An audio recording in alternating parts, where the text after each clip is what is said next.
This podcast is sponsored by Talkspace. You know when you're really stressed or not feeling so great about your life or about yourself? Talking to someone who understands can really help. But who is that person? How do you find them? Where do you even start? Talkspace. Talkspace makes it easy to get the support you need. With Talkspace, you can go online, answer a few questions about your preferences, and be matched with a therapist. And because you'll meet your therapist online, you don't have to take time off work or arrange childcare. You'll meet on your schedule, wherever you feel most at ease. If you're depressed, stressed, struggling with a relationship, or if you want some counseling for you and your partner, or just need a little extra one-on-one support, Talkspace is here for you. Plus, Talkspace works with most major insurers, and most insured members have a $0 copay. No insurance? No problem. Now get $80 off of your first month with promo code SPACE80 when you go to Talkspace.com. Match with a licensed therapist today at Talkspace.com. Save $80 with code SPACE80 at Talkspace.com.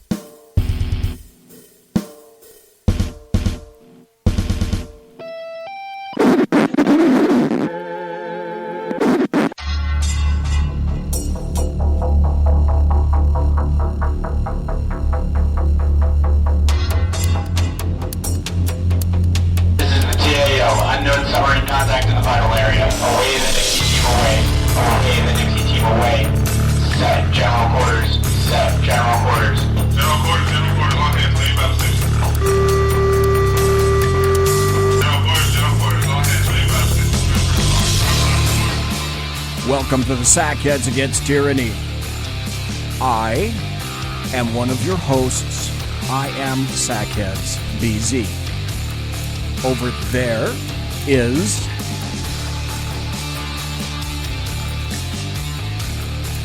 Heads CLINT, perhaps? You're pointing. I don't know if people can't see you pointing. Like, well, sure they can if they watch the show. Well, I may be sitting to your this way. I may be sitting to your this direction. You're sitting to this direction. You're sitting this way to me. Oh wait, no. You're sitting. I'm sitting this way to me. You're this way from me. All right. Yeah. Okay. So I think what that means is that if you want to, you can listen and chat at shrmedia.com. If you want to watch the show, you can watch on the SHR Media Facebook page, the SHR Media YouTube channel, and the SHR Media Group Periscope page, as in Periscope page. So welcome. It's Wednesday. It is October, my God. G-A-W. October 17th, the year of our Lord 2018. October. Middle of October. October. Yes. And I only say that because you were speaking Spanish to me when I came in. Well, that's true. What I did say is, you guys, this is really going to date me. Oh, and I have a great audio clip that I want to play that I recorded this past weekend. Okay. Do you remember, does anybody remember it was a throat lozenge called Isodets?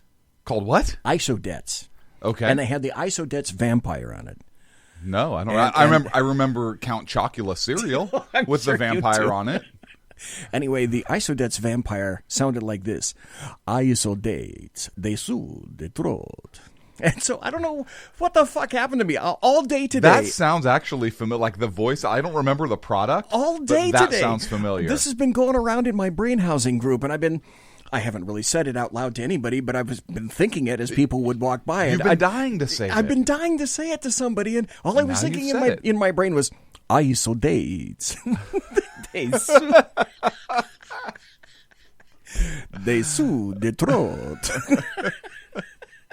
Now, why is that funny? I have no damn idea. I don't either. I don't either. I do have to say happy birthday to somebody. Oh, okay, please. Yeah, please. It's Boxwine's sister. Oh, nice. Yeah, BW's. It's her birthday today. Oh, so it's BWS. It's Box. Yes.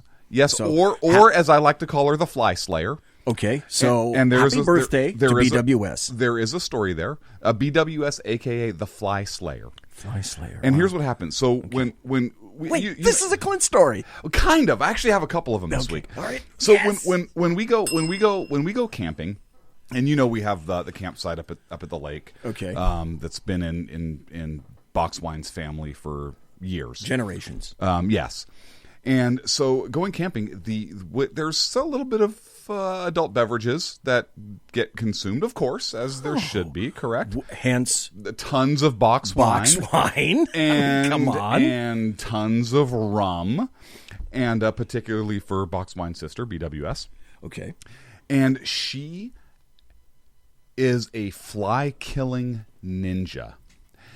And her animations get... I get a great visual out of this. Yes, her animations get progressively more ninja-like and progressively better to watch. Does she stand on a pole and do the crane? So it's a direct proportion to the amount of alcohol that's consumed okay. to how awesome the ninja moves are. Okay. There's a direct... I'm actually going to do a bar graph on that, bar graph on that to show. Right. And she will kill flies with...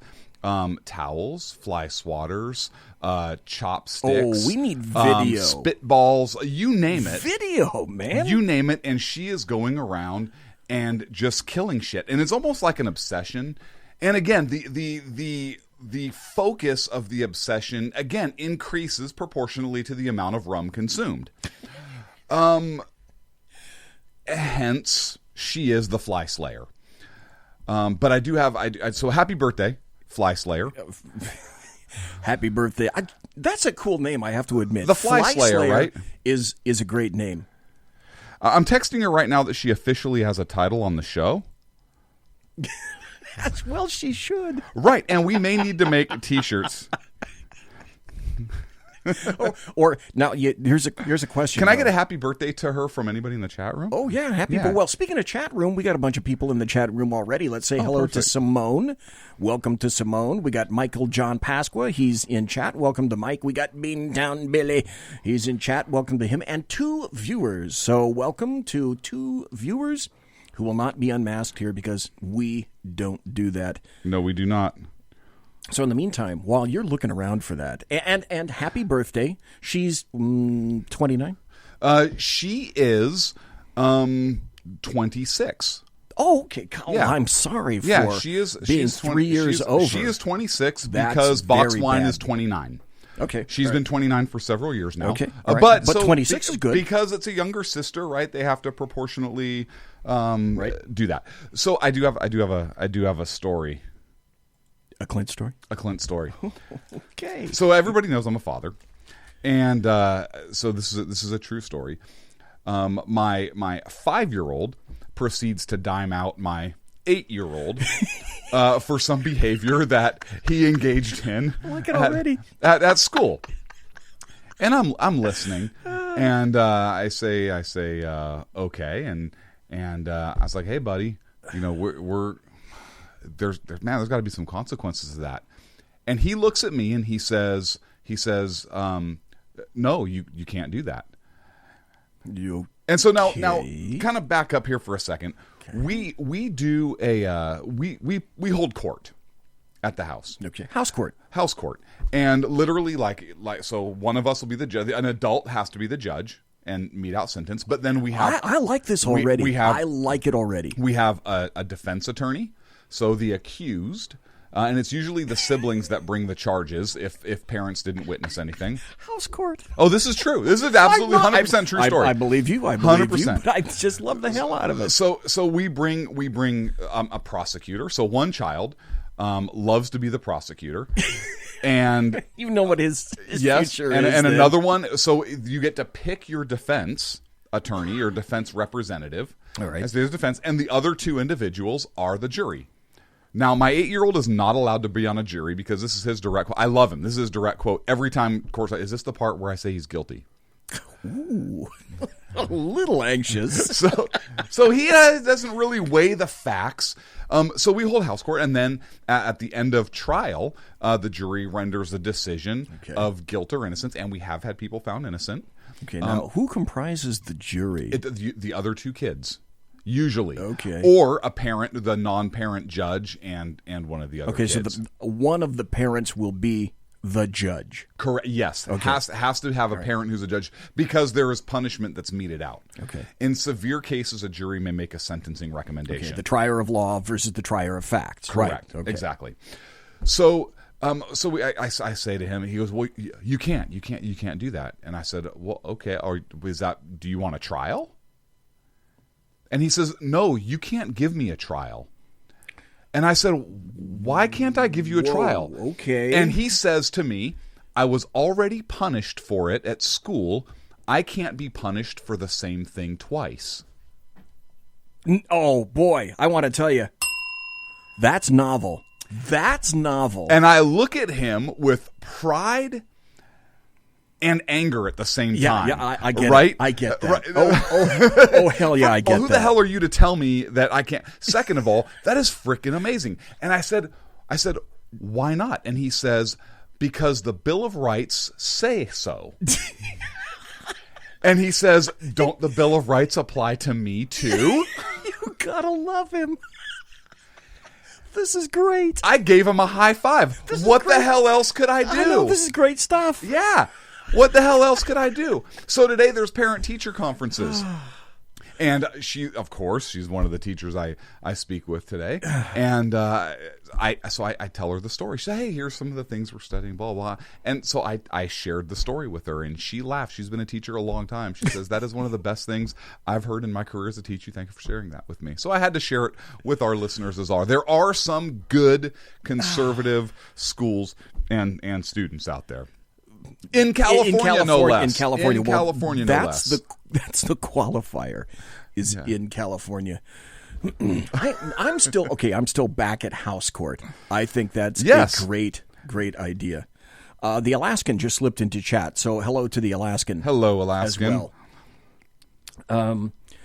I was off this past weekend, and I used to work around Mather Air Force Base, which is just east of Sacramento in California. And it's a former Air Force base that's been turned over to cargo facilities, commercial cargo facilities, but the military still uses Mather to shoot various landings for various aircraft out of Beale Air Force Base and also out of Travis Air Force Base. And so while I was working there, the C-5 people, which is the largest plane in the U.S. Air Force inventory, it's called the C-5 Galaxy, that would come in and shoot landings at Mather because Mather has one of the longest concrete strips in all of California. It's almost 12,000 feet long. They used to fly B-52s. Oh, yes. It was a SAC wing. Yeah. And where I was training EVOC, we used to train in the SAC area of that. And you can see the red lines, the danger red lines, where if you get beyond the red line, somebody with an M16 is going to shoot you. Mm-hmm. Anyway, that's a story for another time. But anyway, I used to watch the C-5 people come in, and then the T-38 Talon people would come in. Those are TR-2 or TR-1 pilots getting their hours in, and they'd fly their black T-38s and do touch and goes. And the C-5 people would come in and do touch and goes. If you've never heard a C-5 Galaxy, there was a guy, David... God, I can't think of his Dave M. something. Anyway, he passed away from cancer. He was a flight engineer on a C-5. And this distinctly, I never forgot what he said because he would know he's a flight engineer. And that's one of the few planes left that still requires a flight engineer. And he said for every hour of flight, you can be guaranteed that there will be anywhere from 500 to 1,000 hours of maintenance on that C-5 because of its criticality. Because of its weight, the stresses, the fact that they're not new planes anymore. For 1 hour of flight? For every 1 hour of flight, 500 hours. There can be up to 500 hours, and in some cases up to 1,000 hours of maintenance. So how would those things ever fly? at one time wasn't, but it is now the most maintenance-intensive aircraft in the U.S. Air Force inventory. That doesn't make sense to me. So if the thing goes and flies and flies a 12-hour mission, airlifts something somewhere, does that mean that it could be anywhere from 6,000 to 12,000 hours of maintenance? Apparently, how would that thing would never fly? They fly, or are they talking combined maintenance hours? But even so. Yeah. So you have a team of 10 folks working for 24 hours. That's only 240 hours. Well, let's just put it this way. It is the most maintenance-intensive aircraft in the United States Air Force Unless you're having inventory. a team of 20 work on it for 10 hours or something like that, maybe. But that's crazy. They get serviced by a host of people. Now, those fly out of Travis. The TR-1s fly out of Beale Air Force Base. And that's also where the SR-71s used to fly, out of Beale before they retired those things. Anyway, if you've never heard a C-5, we used to, just for the hell of it, because we could, when we saw the C-5 people coming in and shooting landings, we'd go to the end of the runway, and there was nothing more magnificent than being under the flight pattern of the C-5 coming in for a landing, because the engines, they have a sound and a tone all their own. And so I happened to record this, and I'd like to see if I can play it. And here's a C-5. It's taking off, and then there's another one that's going to be coming in and landing. And as it lands, you'll hear the pilot pull back the throttles, which is beautiful to hear in the first place. And then it ramps up the thrust reversers at the very end. And there is just to listen to this thing, in reality, sends like shivers up my spine. It makes the hairs stand up on the back of my head and on my arms. It's so loud. It's so incredible. It's so awesome to listen to. So let me see if I can make this. First, this is a C-5 taking off.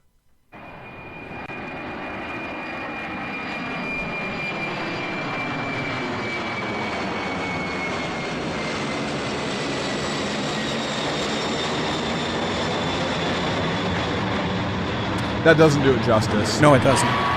Here it comes in for a landing.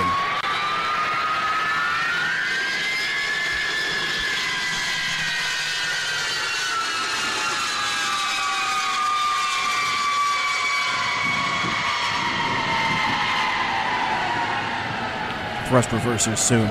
Listen.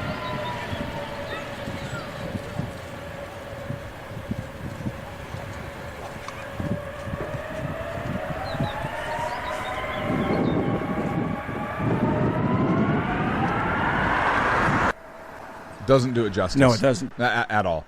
But at all. Anyway. So I have a piece of California aerospace trivia for you. Oh, great. I'd love to hear it. So, and I'd love to visit it. Don't know if I ever can, but have you ever heard of Space Launch Complex 6? SLC 6? No.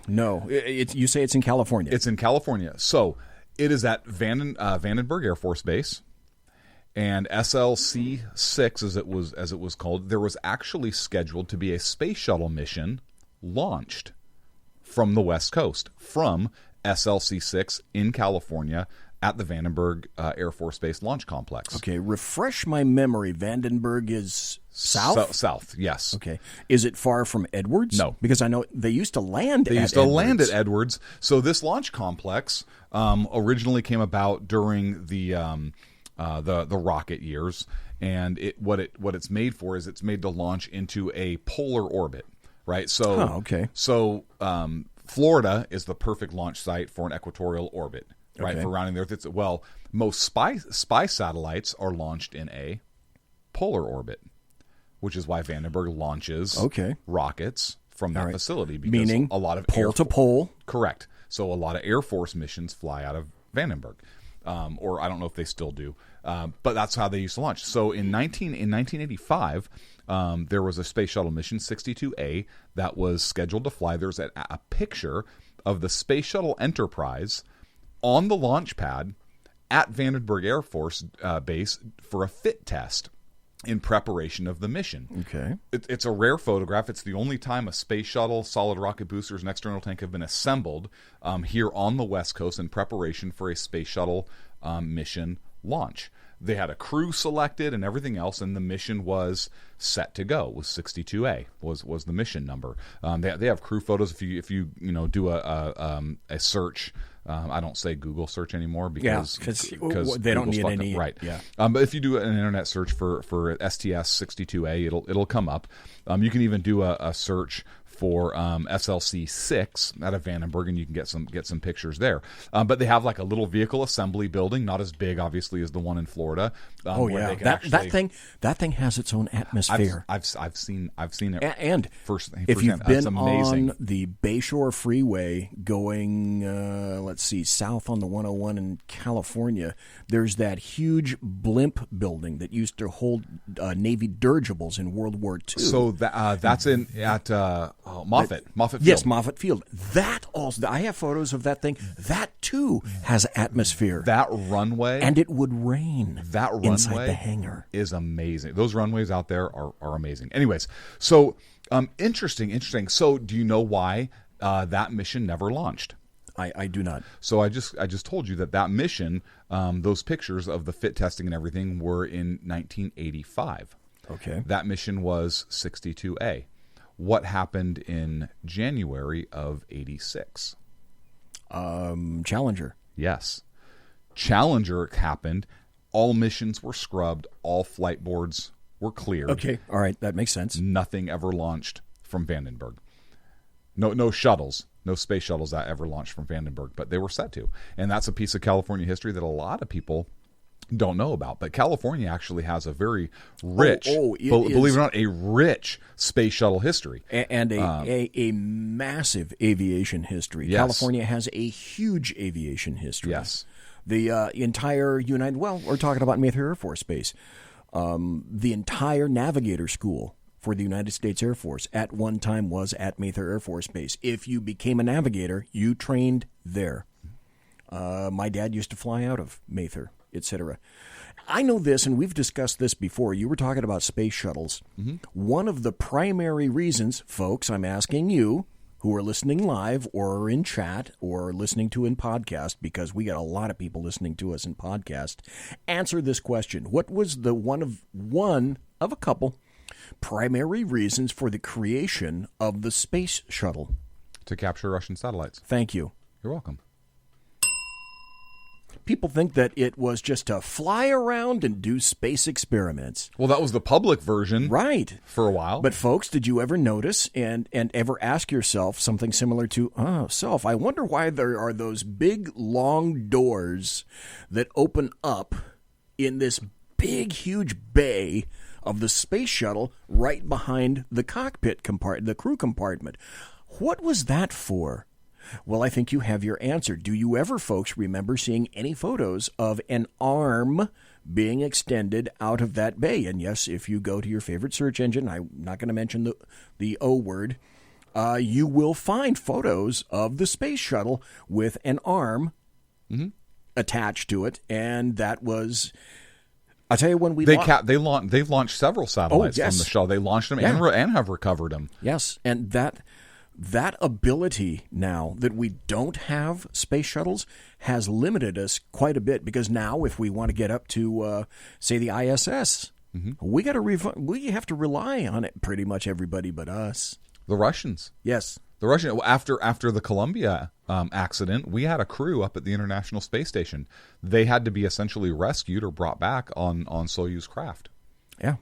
So not boding well for us real well. No. Right now. No, I actually went and saw the Endeavour down in Los Angeles. See, that's why I like you is A, you have Clint stories, which are always great. But B, you know a hell of a lot about space, history, the military, the Constitution. That's why God loves you. Well, thank you. Just saying. Hashtag just saying. It's true. It is true. We have a lot to talk about. I've been gone for yes, you have. You've been on weeks. various assignments, yes, etc. I have. And you've been to faraway places with strange-sounding names. Far away over the sea. Okay, that's enough of my singing. No, it was beautiful. Thank you. Thank you very much. I'll be here all night. I have a story. There's a ton of stuff to go over. There's a ton of stuff. I have a story that I'd like to read to you about the motivation and the true motivations of the Democrats. Okay. I thought you were going to say Elizabeth Warren. I have a story about Bob Mueller. I don't call him anything about. We have a story about Democrat voter participation. We have a story about a couple of stories about violence at the hands of leftists to conservatives, Republicans, etc. Yes. There's that story about Elizabeth Warren, but there are two very interesting points about that a lot of people have not heard that we can discuss. There's another story which just came out. Let's see. Oh, this was a good one. Somebody from the Treasury got their ass arrested this week. Yes. I enjoyed the hell out of that. And then I think maybe a little bit later it might be interesting to talk about the Me Too movement, and not necessarily how it's affecting women or girls, but how it's having immediate consequences on men. And now I've got a particular story about how it's affecting young boys. Have you, I know we only have a few minutes before the break, but did you see, and maybe you already talked about this, but did you see Governor Brown actually vetoed a progressive piece of legislation? Yeah, I think he vetoed two, did he not? So the one I'm talking of, and you may have another one, the one I'm talking about is the one that would have allowed criminal aliens to sit on governmental boards. Yes, I have to tell you, I was extremely surprised. Oh, and also the other one was to block the immigration arrests in courthouses. Oh, yeah, that's right. Okay, that was the second one. I wonder if that's because Jeff Sessions is up his canoodle valve. Well, we'll get to that too, because as everyone knows, there's a throng, a gaggle heading towards the United States right now, which we also will talk about. Simone in chat says a metric ton. Yes. Yes. Exactly. Yes. Yeah. Look, this election coming up, this midterm. I mean, it's not like some midterms where it's kind of like, there's not a lot at stake here. Oh, if the Democrats gain control of the House, and I know I'm guessing we'll talk about this. I know we have a couple minutes, so I just want to make this note real quick. If the Democrats get control of the House, they will be doing nothing except investigating every single aspect of every single thing that every single person who supports President Donald Trump will do. It's legislation will grind to a screeching halt. In some cases, that wouldn't be bad. It wouldn't be bad, but any legislation that goes through is going to be way, way, way left. Yeah. Well, yes, anything that goes through the House, but it's not going to get signed, right? I don't think that the Senate's going to take. I don't think the Democrats are going to take the Senate. But if they did, oh boy, stand by. It's going to get ugly, because there is no way any judicial nominations will get heard ever. No, for Donald Trump. They'll pump the brakes on that bad boy from now until 2020. Yep, guaranteed. Past. If they lose 2020.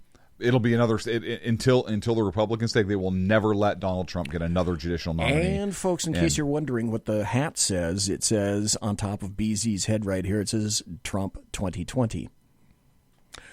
This important programming note, now that you've made me aware of this. Yes.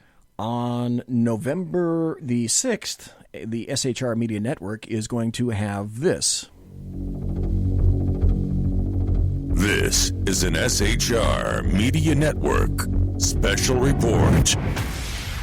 Sackheads Clint and Sackheads BZ and Sackheads Sean are going to be here Tuesday night, November the 6th, and we're going to be here from roughly 4 p.m. Pacific, which would be 7 p.m.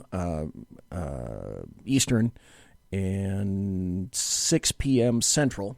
I had to do that math in my head. You did well. That's not easy for me to do. You did well. But in Pacific time, we'll be here at roughly 4 o'clock until essentially this thing wraps up. And I would agree with you. We got about 1 minute left before the bottom of the hour break. I think, if I had to prognosticate, we will hold the Senate. And people are saying the House is a given. It's just going to go to the Democrats. It'll be kind of slim. I don't think it's a given. And, well, yeah, when we get back, I just happened to find an interesting article that I'll tout on my show tomorrow. But, well, talk about stuff that we can chat about with you right now. Oh, my God. I'm going to use a word. There is a plethora of stuff. That's a great word. I know, it is. I really enjoy that word. Of stuff to talk to you about. So, folks, you are listening to Sackhead. Oh, I'm sorry. Go ahead. No, I do. One thing I do want to talk about is the Democrats' plan to pack the court. Yeah. On the other hand, we can talk about that too. Look, I think that's a big deal. Some people don't realize the significance of that. Well, there's some other things that have been going on that are very significant as well. No. Yes. With regard to that. And Sackheads Clint and I are going to be honest. So anyway, you're listening to the Shat Show, the Sackheads Against Tyranny with Sackheads Clint, and I'll be your Sackheads BZ on this tour tonight. Don't go nowhere. Conservative media done right. You're listening to the SHR Media Network. Hey, it's Sean from the Sackheads Radio Show, also one of the owners here at the SHR Media Network. Are you opinionated? Have you ever wanted to do your own show? Have you ever heard somebody like the Sackheads and go, yeah, I could probably do that better? Well, now's your chance. Send me a 5-minute clip at sackheadsradio@gmail.com, and maybe you can be part of the SHR broadcasting team. sackheadsradio@gmail.com.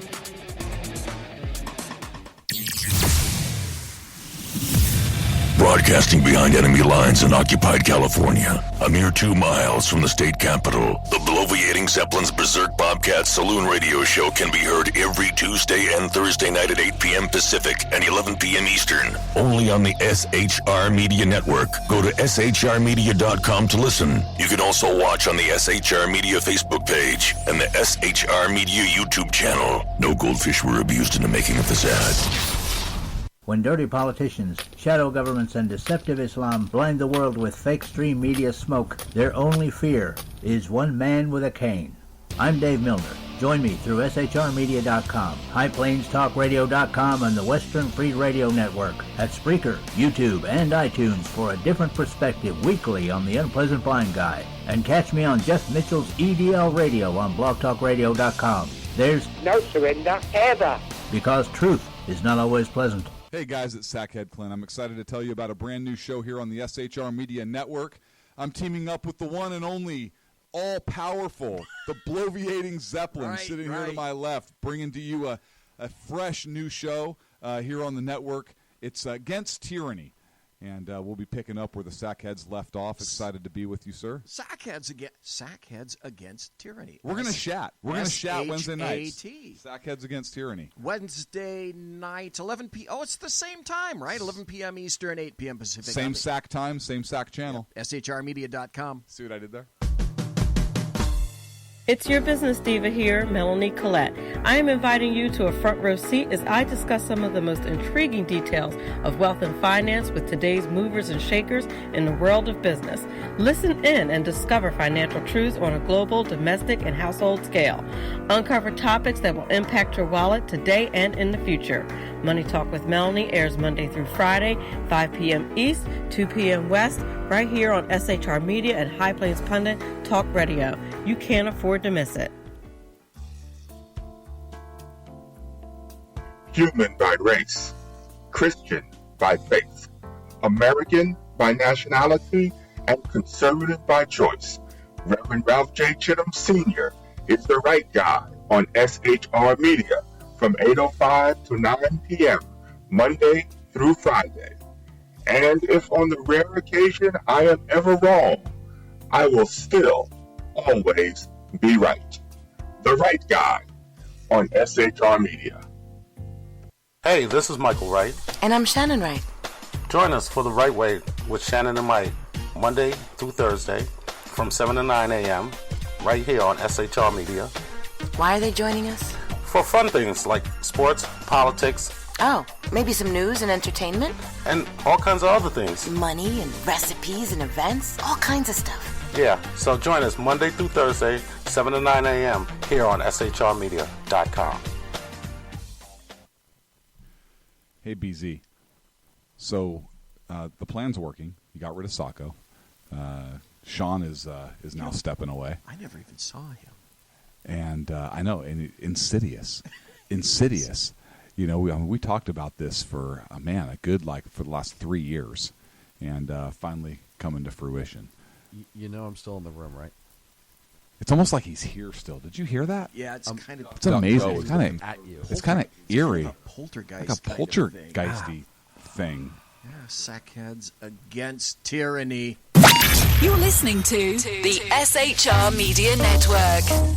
Welcome back.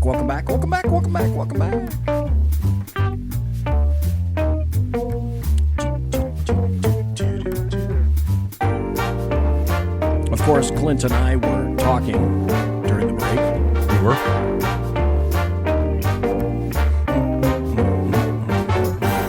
And Sackheads Clint happened to tell me something that I wasn't aware of. Maybe we need to go into a little bit of a background about what this story was. And maybe we need to tell folks what doxing is. So doxing is when somebody's personal information is shared online, published, made public in such a way that it provides the opportunity for them to be harassed, threatened, stalked, Correct. all that good It's stuff. It's not meant in a nice or a kind fashion in any event. It's meant to hurt, destroy, disparage. Correct. You name it. So Senator Mike Lee, Republican out of Utah, was doxed. He had his personal information, home address, and telephone Lindsey number, Graham too, and Lindsey Graham too, I believe, and somebody else whose name escapes me. And this all happened with during the Kavanaugh hearings, right? And so I think it was on Wikipedia that this came out. They corrected the error, quote unquote. They corrected it, took the information off, but some of the damage was done. Right, the information was put out there, screenshotted, all that kind of stuff. There was an investigation that was done. And the individual who did this, it was a legislative staff member. Yes, if you can believe that. But what kind of legislative staff member? He worked for the Democrats, right? Of course, for Sheila Jackson Lee. Yep, a massive leftist. Yep. Previously, he worked for Senator Maggie Hassan and former Senator Barbara Boxer. Shock of California. Of shocks. Also interned with Dianne Feinstein. Dianne Feinstein. No, I can't believe is there a that. tie here? Because what did Feinstein do to derail the Kavanaugh hearings? And then this guy published...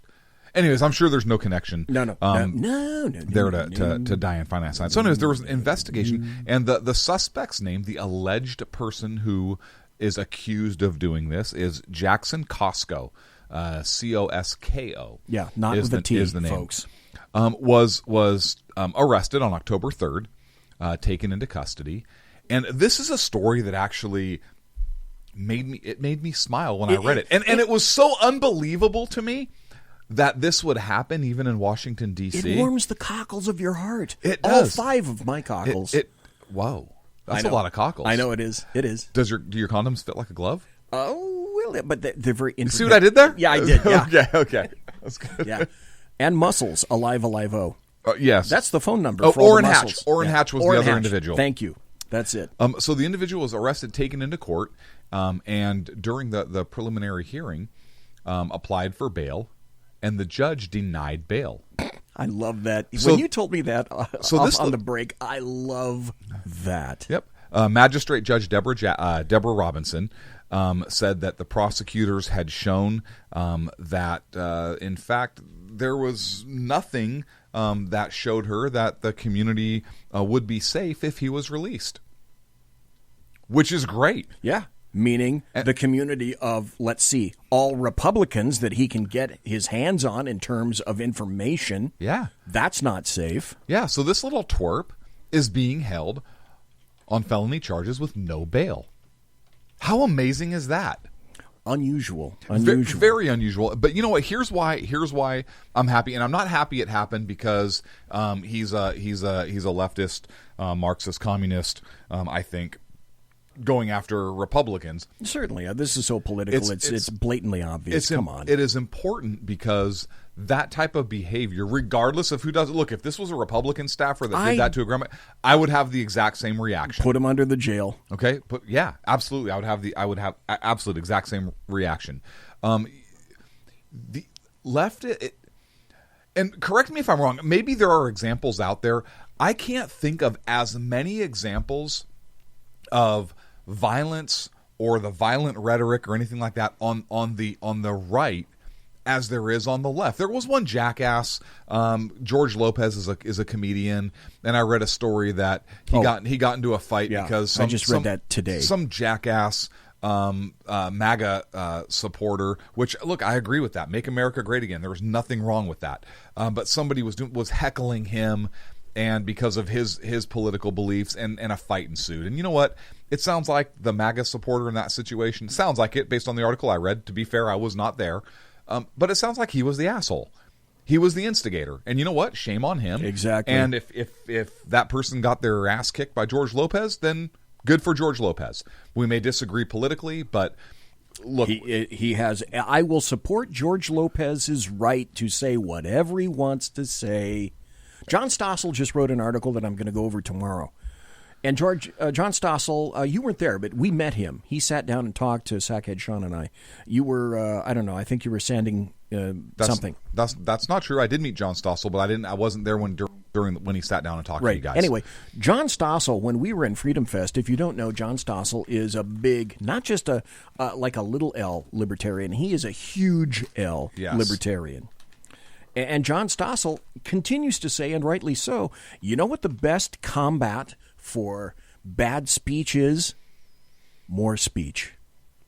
So you don't shut people up, and that's the little L in me embracing exactly what he said. Larry Elder, we met him and talked to him. He's a libertarian, a big L libertarian. That's why we go to Freedom Fest, to hear what these people have to say.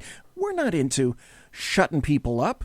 So if that Trump supporter was the aggressor, shame on him. Absolutely. And if he gets arrested, OFW, you were stupid yourself. But I ask this fundamental question to you and to everybody else that's listening, because I think you know what the answer is, and I'll just tell you what it is up front. The question is, if people on the right are so damn violent, wouldn't that crap be plastered across the news every hour, every day for weeks on end? Of course. And do you see that? No. What you see is no. Because they can't wait for that kind of stuff to occur. Absolutely. Because you would never hear the end of it, or you'd see those videos played endlessly. And this is kind of my point, right?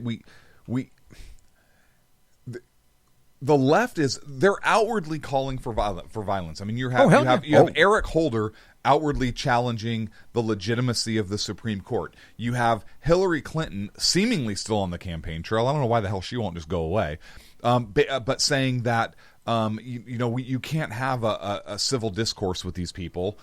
You have Antifa on the left showing up to conservative rallies, ready to fight, and now people at conservative rallies are ready to fight also because they know what's coming. Yep. And I don't mean all conservative rallies, but the quote unquote prayer group that in Oregon keep fighting with Antifa. Why can't I think of the name right now? It escapes me. I can't think of it either. Yeah. I think there was that all that crap that occurred in Portland, right? Yeah. That's what I'm talking about. But it's the same two groups that keep going at each other, and the fucking Portland cops don't do a goddamn thing about it. Shame on them. But you have look. Has anybody done their homework and read The Coming Insurrection yet? Has anybody done that? I have. I know you have. But has anybody else? Any listeners out there? That was a rhetorical question. I was going to bring it up. You look at Antifa in the headlines over the past week or so, couple weeks, and you read The Coming Insurrection. For people who don't know, The Coming Insurrection is written originally in French, And the French have a history of being insurrectionists anyway. There was in this. I lived through the 60s and the 70s. In the 60s and the 70s, thank you. You're welcome. Yeah, the violence was on the left in the 60s and the 70s, not just here in the United States, not just the Weather Underground, not just the SDS, not just the SLA, the Symbionese Liberation Army. They're all still around. I can remember. Listen, this is personal for me. I can remember looking under my patrol car for what we would now call IEDs at the beginning of a shift. There were cops in Sac PD that were shot by BGF members in Sacramento in the 70s.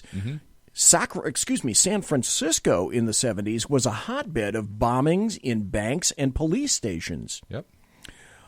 I submit those people should be college professors. It's now. not entirely well. Yeah, Bill Ayers. Oh, for damn! example. I didn't realize what I was saying. I know, how terrible is that?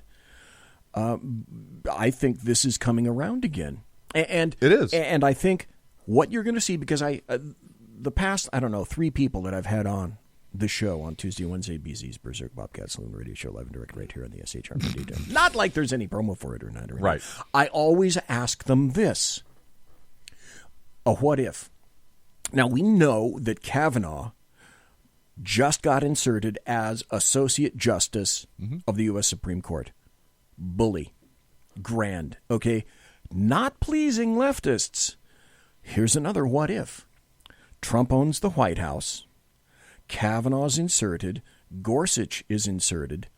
What if on November 7th that the GOP keeps the Senate and keeps the House, or adds seats? I think they'll add to the both Senate. To the House and the Senate. I don't know if they'll add to the House. I think they'll add to the Senate.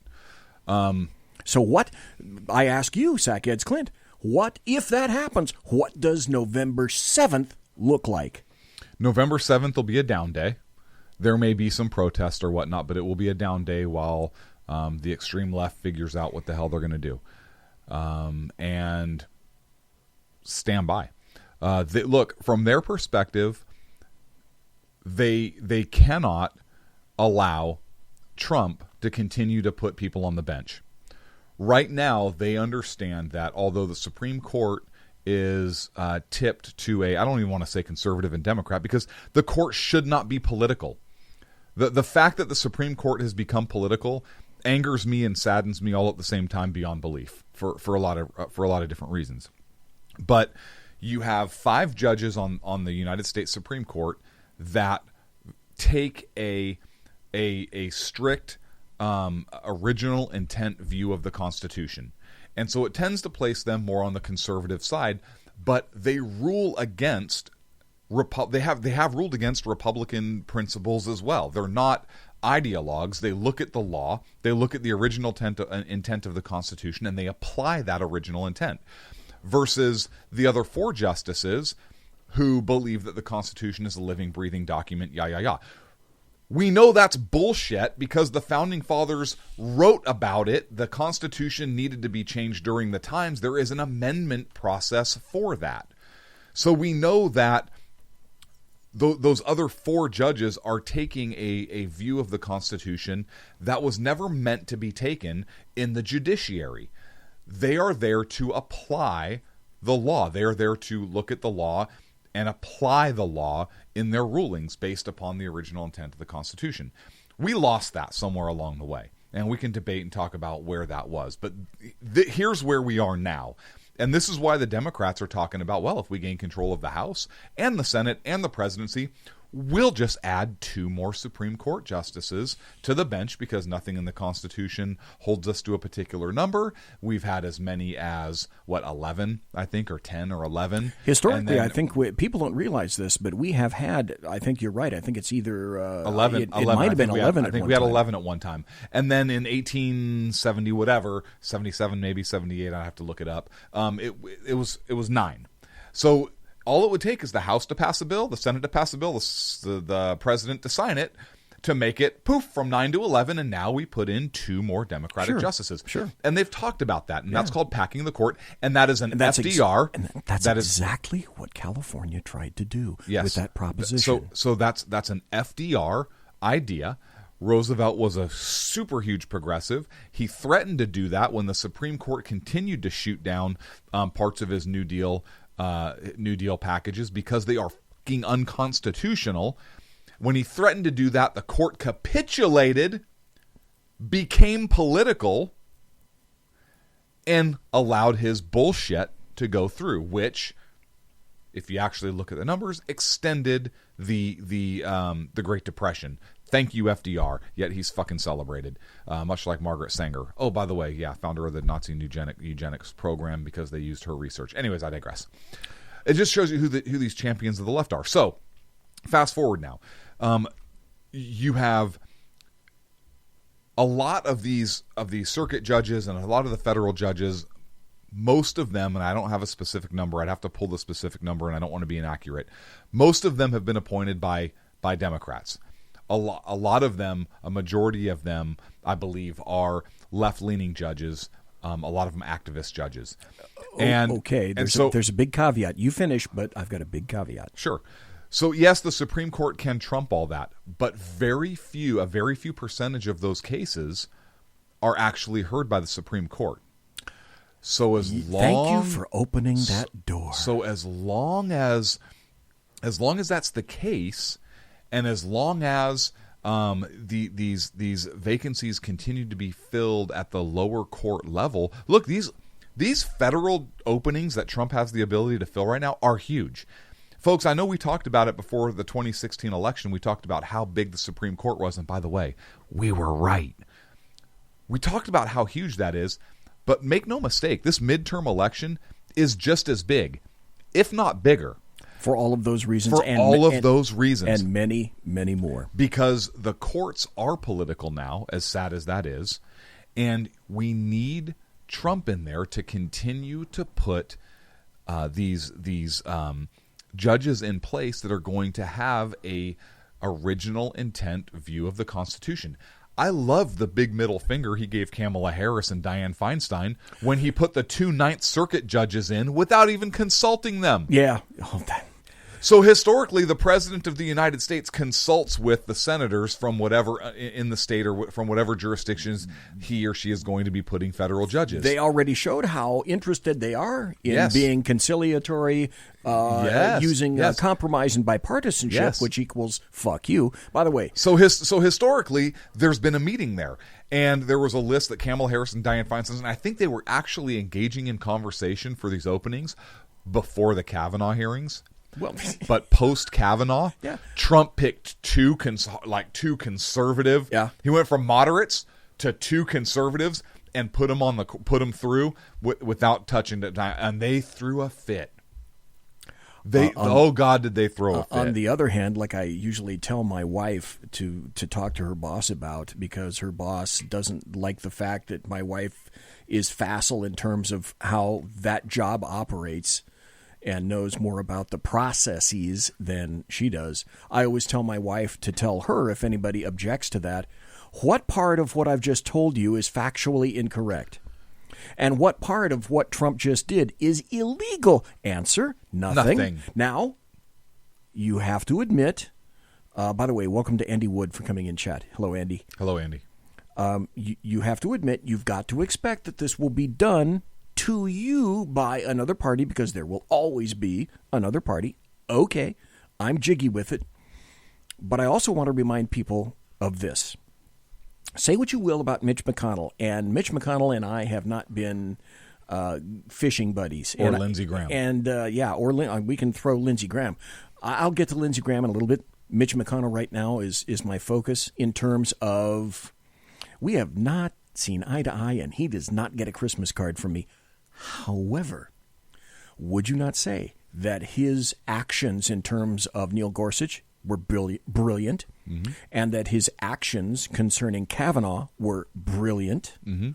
And I would also like to throw this into the mix. He pointed out that this past weekend while literally nothing was going on, or so it seemed, on Saturday of this past weekend, we got 14 more appellate judges appointed in the Senate out of the same fucking judiciary, the Senate Judiciary Committee. And you didn't hear about that. The American media maggots didn't crow about that, because that was a good thing for the judiciary. Mm-hmm. But hey, this is what I wanted to get to in terms of numbers. This is an article from Hugh Hewitt, and it talks about, and you brought it up, so I had to go there.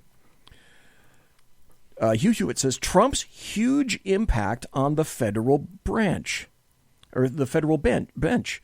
The third branch looks today and will look for decades into the future far more originalist because of Trump. Now, let me tell you a little bit about Hugh Hewitt. Hugh Hewitt was essentially a never-Trumper. Hugh Hewitt came out with an article last weekend. I remember that. He came out with an article last week and said, essentially, bottom line, I'm now into the category of I have to recognize what he's done as opposed to what he says. There are many things that still piss me off about him, but I am now more firmly into the Trump camp now that I see what it is that he has done for that country. Yes. So Hugh Hewitt writes, the Supreme Court, though by far the most important court, just like you mentioned, Heads CLINT, still only reviews 80 or so appeals court decisions per year. The appeals courts, however, are burdened with massive amounts of decision-making year-round. Federal appeals court judges completed 96,000 case participations in 2017. Yep. Listen to this. You want a happy story? You want good stats? Trump has appointed 21 of the 167 current full-time judges and intends to fill another 20 or more vacancies by year end. Well, this is an older story. So 20 of those vacancies that he writes in this story, 14 of those have been filled as of last weekend. Each of these new appointees, all principled originalists in the mold of late Justice Antonin Scalia, will have more than 400 participations in 2018 alone. There are 10 more appeals court nominees in the queue and a dozen other vacancies awaiting nominees beyond those, and Senate Republicans have made these positions their priority, unless there's a retirement on the Supreme Court. This is great news. So he says basically expect a total of 40 new appeals court judges by the end of Trump's first 2 years. Huge. That's Huge. Massive. So and Hugh Hewitt, who is no one's fool, he's an attorney. He clerked for, I think he clerked for a Supreme Court. He worked in the Bush White House. He's an attorney. He clerked for somebody whose name escapes me. I believe it was a federal judge. But he's not an individual who is completely ignorant of what happens in D.C., which is one of the reasons that he left California, and now he has his show in D.C., and he lives in Virginia somewhere. The Salem Media Corporation decided it was worth their cash to move him from California all the way out to the District of Columbia so he could have his show on at 3 a.m., so I can't listen to it anymore. Thanks, Hugh. But anyway, your point was spot on. Yes, got a Gorsuch. Yeah, got a Kavanaugh. But it's these appellate and lower courts that are every bit as important and critical, if not more so. Yes. Exactly. Heads CLINT. Bingo. And this is why Republicans, conservatives, libertarians need to get out and vote during this midterm election. I saw a recent poll where it said that this election here, the two main focuses for voters seems to be, number one, healthcare, and number two, curbing Trump or providing a check on Trump. And this is why a lot of pundits now are saying that they think the House is going to flip to provide a check or to kind of rein Trump in, to provide guardrails for him, and the Senate is probably going to stay Republican to get nominees through or whatnot. I thought it was an interesting take on it. I hope the House doesn't flip, because it will literally be one investigation out of another, not just for Trump, but of Kavanaugh as well. They've said they have said it. They've said it. As a matter of fact, today they have said it was Dianne Feinstein today who specifically stated that if they do take it, that one of the first priorities will be, we're going back after Kavanaugh and we're going to get him. We are going to unseat him. Yes. That is one of the number one goals. Absolutely it is. Which is funny, because they all fucking voted for him how many years ago? 6? Yeah, but it's... So the dynamics have changed. So you may see an impeachment of Trump, although I don't think you'll see a conviction in the Senate. You'll see, and you may see an attempt. You'll see an attempted impeachment of Kavanaugh, and you may not see I don't think you'll see a conviction either. No. But you may have an impeachment of both those individuals. Joe Biden came out today and said that Democrats need to stop talking about impeaching Trump. Oh. Did you see that story? Yes, I do. One moment, please. He said Democrats need to stop talking. There is no basis for it right now. Let's see what the Mueller probe comes out with. Oh, and he's not releasing his findings until after the midterms. That's interesting. Yeah. Gosh, I could have sworn. Is he holding on to his findings because there's nothing there and he doesn't want to boost the Republicans? After we come back, I happen to have, funny you should mention that, I do happen to have an article about that. Now, you're talking about what Joe Biden just happened to say, and that made me realize I have this. The Mueller investigation, the special counsel into influence in the 2016 election. Do you believe that report should be issued before the midterms? I think it'd be issued when they finish the investigation. I've been around a long time. You wait till the investigation's finished. You don't put an arbitrary end to it. You wait till it's finished, and let's see what it has to say. And if Democrats win the House, do you believe that they may move forward with articles of impeachment? I hope they don't. I don't think there's a basis for doing that right now. I think we should wait until the report comes out. Now, question before we go to the break. Was that Joe Biden being magnanimous? Or was that Joe Biden in an attempt to look a little bit more conciliatory and presidential? I think that was Joe Biden. Here's what I think about Joe Biden, and I think we've talked about this before, BZ, and I know we've talked about it on the Sackheads show. I think Joe Biden moved to the left because he was the vice president of the United States in a very... And he's got to support his man. And he had to support Obama. Yep. Biden, I think, is a more traditional Democrat. He is. He is not as hard left as Obama was, in my opinion. Maybe he is, but I don't think so. And I think what you heard is the real Joe Biden. I think you're right. And... because I think I view Joe Biden as the Lindsey Graham of the Democratic Party. And here's what I mean by that. We're going to have to wrap up in just a second. This is our show. We can fucking wrap up whenever the hell we want. So Lindsey Graham is one of those. You make a good point. Is a Republican. He pissed a lot of conservatives off, and he pissed everybody off, but he got along with everybody. Lindsey Graham was friends with everybody in the Senate. Yeah. Lindsey Graham wouldn't go out and campaign, even for a Republican. He wouldn't campaign against an incumbent Democrat because he didn't think it was he doesn't think that's the statesman thing to do. He actually has a code of honor. And while I disagree a lot with what Lindsey Graham does, I can't really argue with that reasoning. Right? Hey, these are my colleagues. We have to work together. I'm not going to campaign against them per se, even though they're against the party. They're friends, and you heard that in his great speech during the Kavanaugh hearings when he said, "And these are my friends," and he was legitimate. I think Lindsey Graham was legitimately hurt by what he saw was a betrayal by people he viewed to be his friends. I think you smacked it out of the ballpark with saying that when in that 10 or 11 or 15 minute speech that he gave when he had his time. Yeah.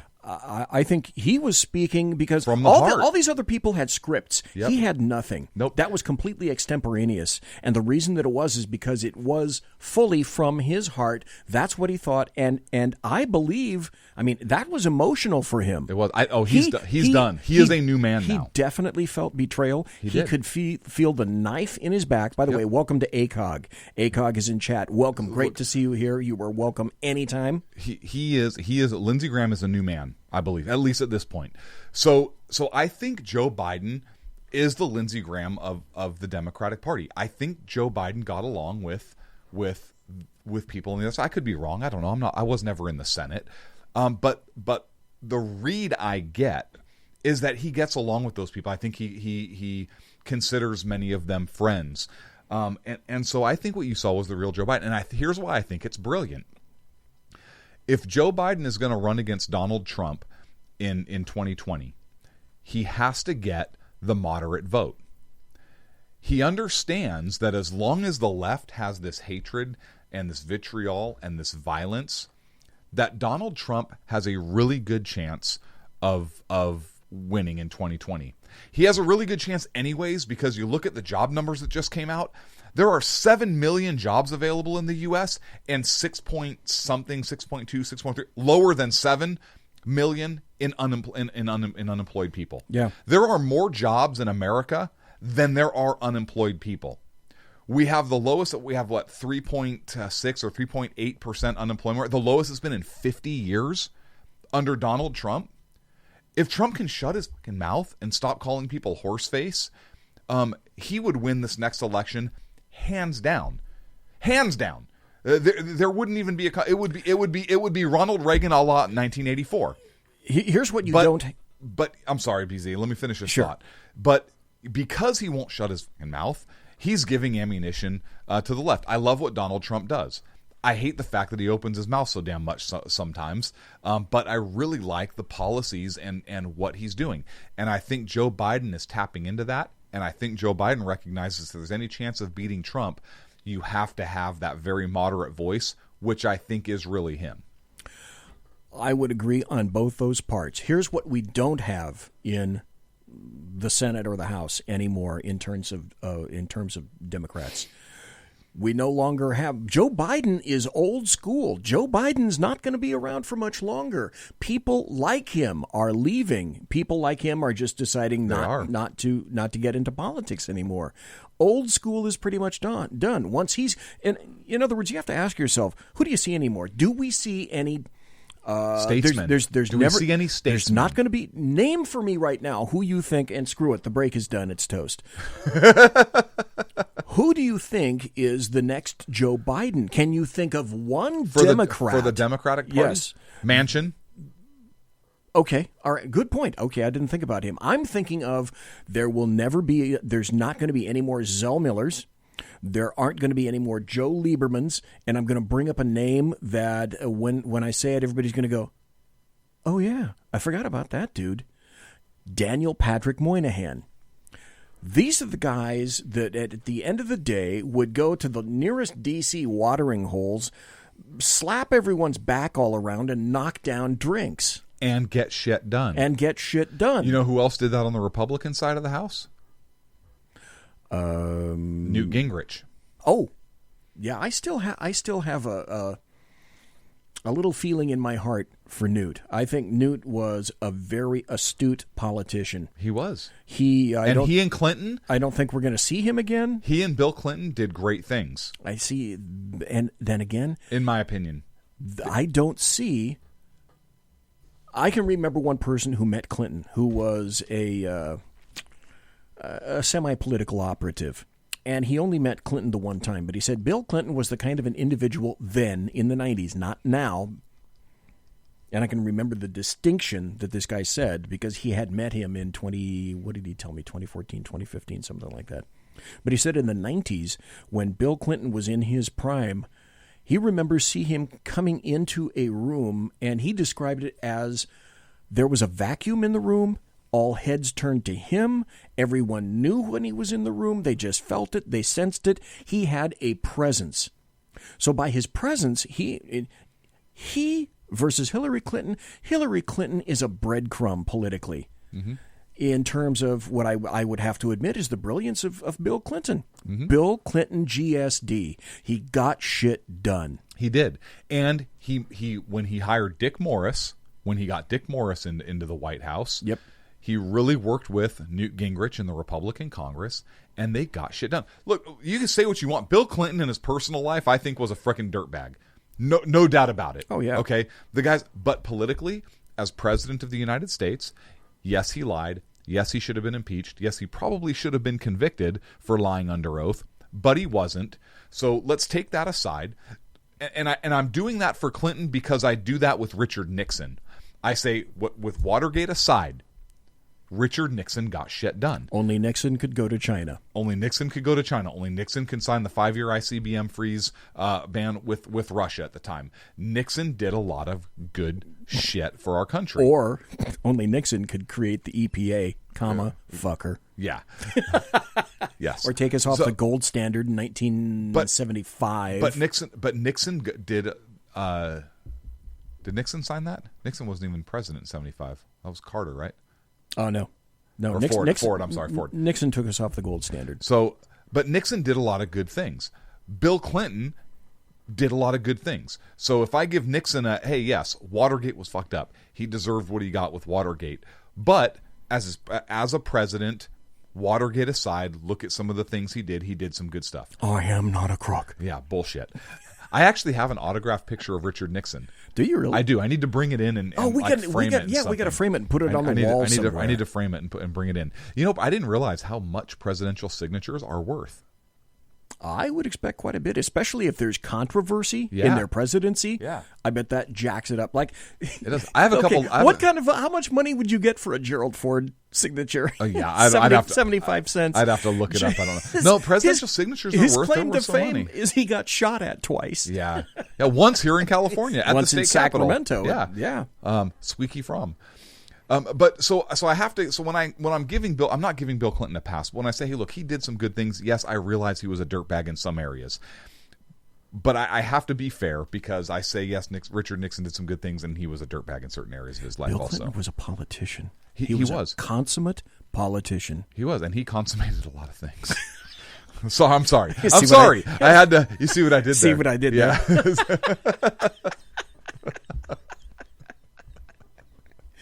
Okay. All right. But you're right. We don't have those anymore. No. We don't have this on I mean, maybe more on the Republican side than on the left for sure. But I tell you why this. Somebody asked me the other day, where do you see our country going? And I know I've said this before on our show. I was like, here's what scares me about our country today. Yes, I'm happy we have Trump in there right now because he really has turned out to be more of a conservative than I thought he was going to be. I mean, look at everything. Look at. Oh, that's the other thing. Another reason. Sorry. Squirrel moment. I was going to say, look at how well the economy's doing. Look at the Dow Jones, everything else. And then I thought of, God, if the Democrats actually win the House and there's all these investigations, that is going to tank. All of that's going to tank the Dow Jones, and it's going to make the economy look like shit.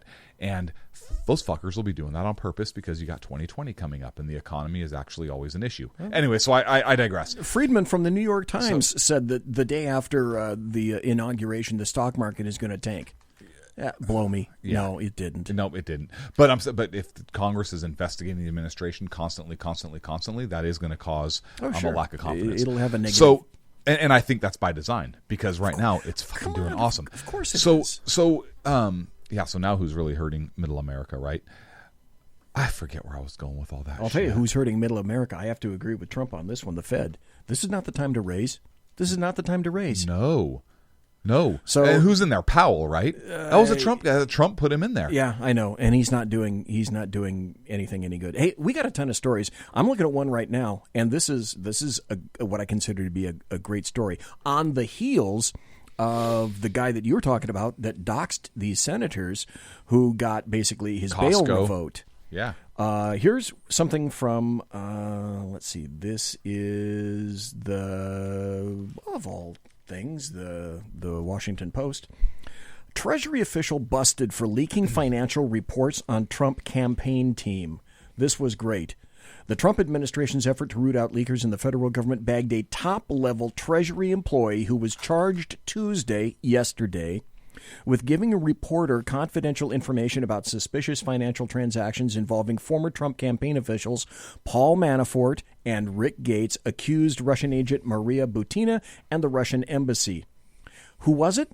It was a chick named Natalie Mayflower Sowers Edwards, 40 years old, of Quinton, Virginia, a senior advisor in Treasury's Financial Crimes Enforcement Network, or FinCEN. She was arrested. She got physically arrested on charges of leaking numerous suspicious activity reports to a reporter, said prosecutors with the Southern District of New York. They went, by the way, you did not hear this, they went to her house and nabbed her ass out of her house. Oh, no, I'm sorry, the office. Yes. And then took all the computer equipment and found a flash drive in her hand. On her person. In her hand. Which had all the information that they needed. Do you think, Sackheads Clint, that thing was headed for a short trip down a long toilet? Yes, it was. Yes, it was. Which means somebody tipped her off that they were coming. Oh, God. I'm sorry. That's just a great story.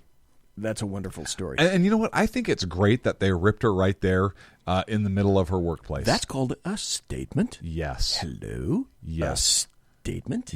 That sends a message. Yeah. And that is a powerful message to send. And how many leakers now do you think are shitting themselves? Oh, I hope... If you're watching on any of our YouTube or Facebook or Periscope channels right now, this is BZ going like this. This is a visual. An ass load. I hope an ass load of leakers and potential leakers and those who have leaked in the past. I hope they're like a submarine. I hope their sphincters are watertight right now. There's a ton of articles we could go to, and there's another article that I wanted to read, because I specifically wanted to get your reaction on this. However, in the meantime, I found another article. We have so many squirrel moments. We have so many squirrel moments. You were Doug the dog maybe 5 minutes ago. I get to be Doug the dog right now. Yes. And I actually just remembered where I was going with all that. Because I really want your opinion on this, because as soon as I saw this article from Reason.com, I don't frequently go there, but I just happened to be passing through and I went, what the? Okay, let me read this to you. And once I read it, you're going to understand exactly why I want your input. Okay. From Reason.com, it says, high school girls admitted to making false sexual assault accusations against a male student because they, quote, just don't like him. Lawyer says his client was basically being tortured in school by the other students. Seneca Valley School District in Pittsburgh, Pennsylvania is facing a lawsuit from a former important operative word, a former male student who was forced out of school and investigated for sexual assault due to a series of false accusations made by female students. The girls, dubbed Mean Girls in the lawsuit, a reference to the 2004 Lindsay Lohan film, admitted on tape that they made up the assault story. One of them said, quote, I just don't like him, unquote, and I would do anything to get him expelled, according to the Toronto Sun. The false allegations were This is what happened. The false allegations were life derailing for the accused, who is referred to as TF in the lawsuit. In October 3rd, 2017, one of the girls told other students that TF had sexually assaulted her at a pool. A Seneca Valley guidance counselor overheard the accusation, reported it to Childline, the state's child abuse preventive agency, as required by law. So, okay, they're a mandated reporter. I get it. TF was swiftly charged with indecent assault and harassment and received 6 months of probation as part of a plea deal. Months later, in March of 2018, TF was again falsely accused, according to the lawsuit. Another girl invited him over to a house party a few days later. She told the school guidance counselor that TF had broken into her home and sexually assaulted her. The lawsuit claims she was coached by TF's first accuser as a result of this accusation, TF was charged with assault and criminal trespassing. He was removed from school in leg and wrist shackles and spent 9 days in juvenile detention.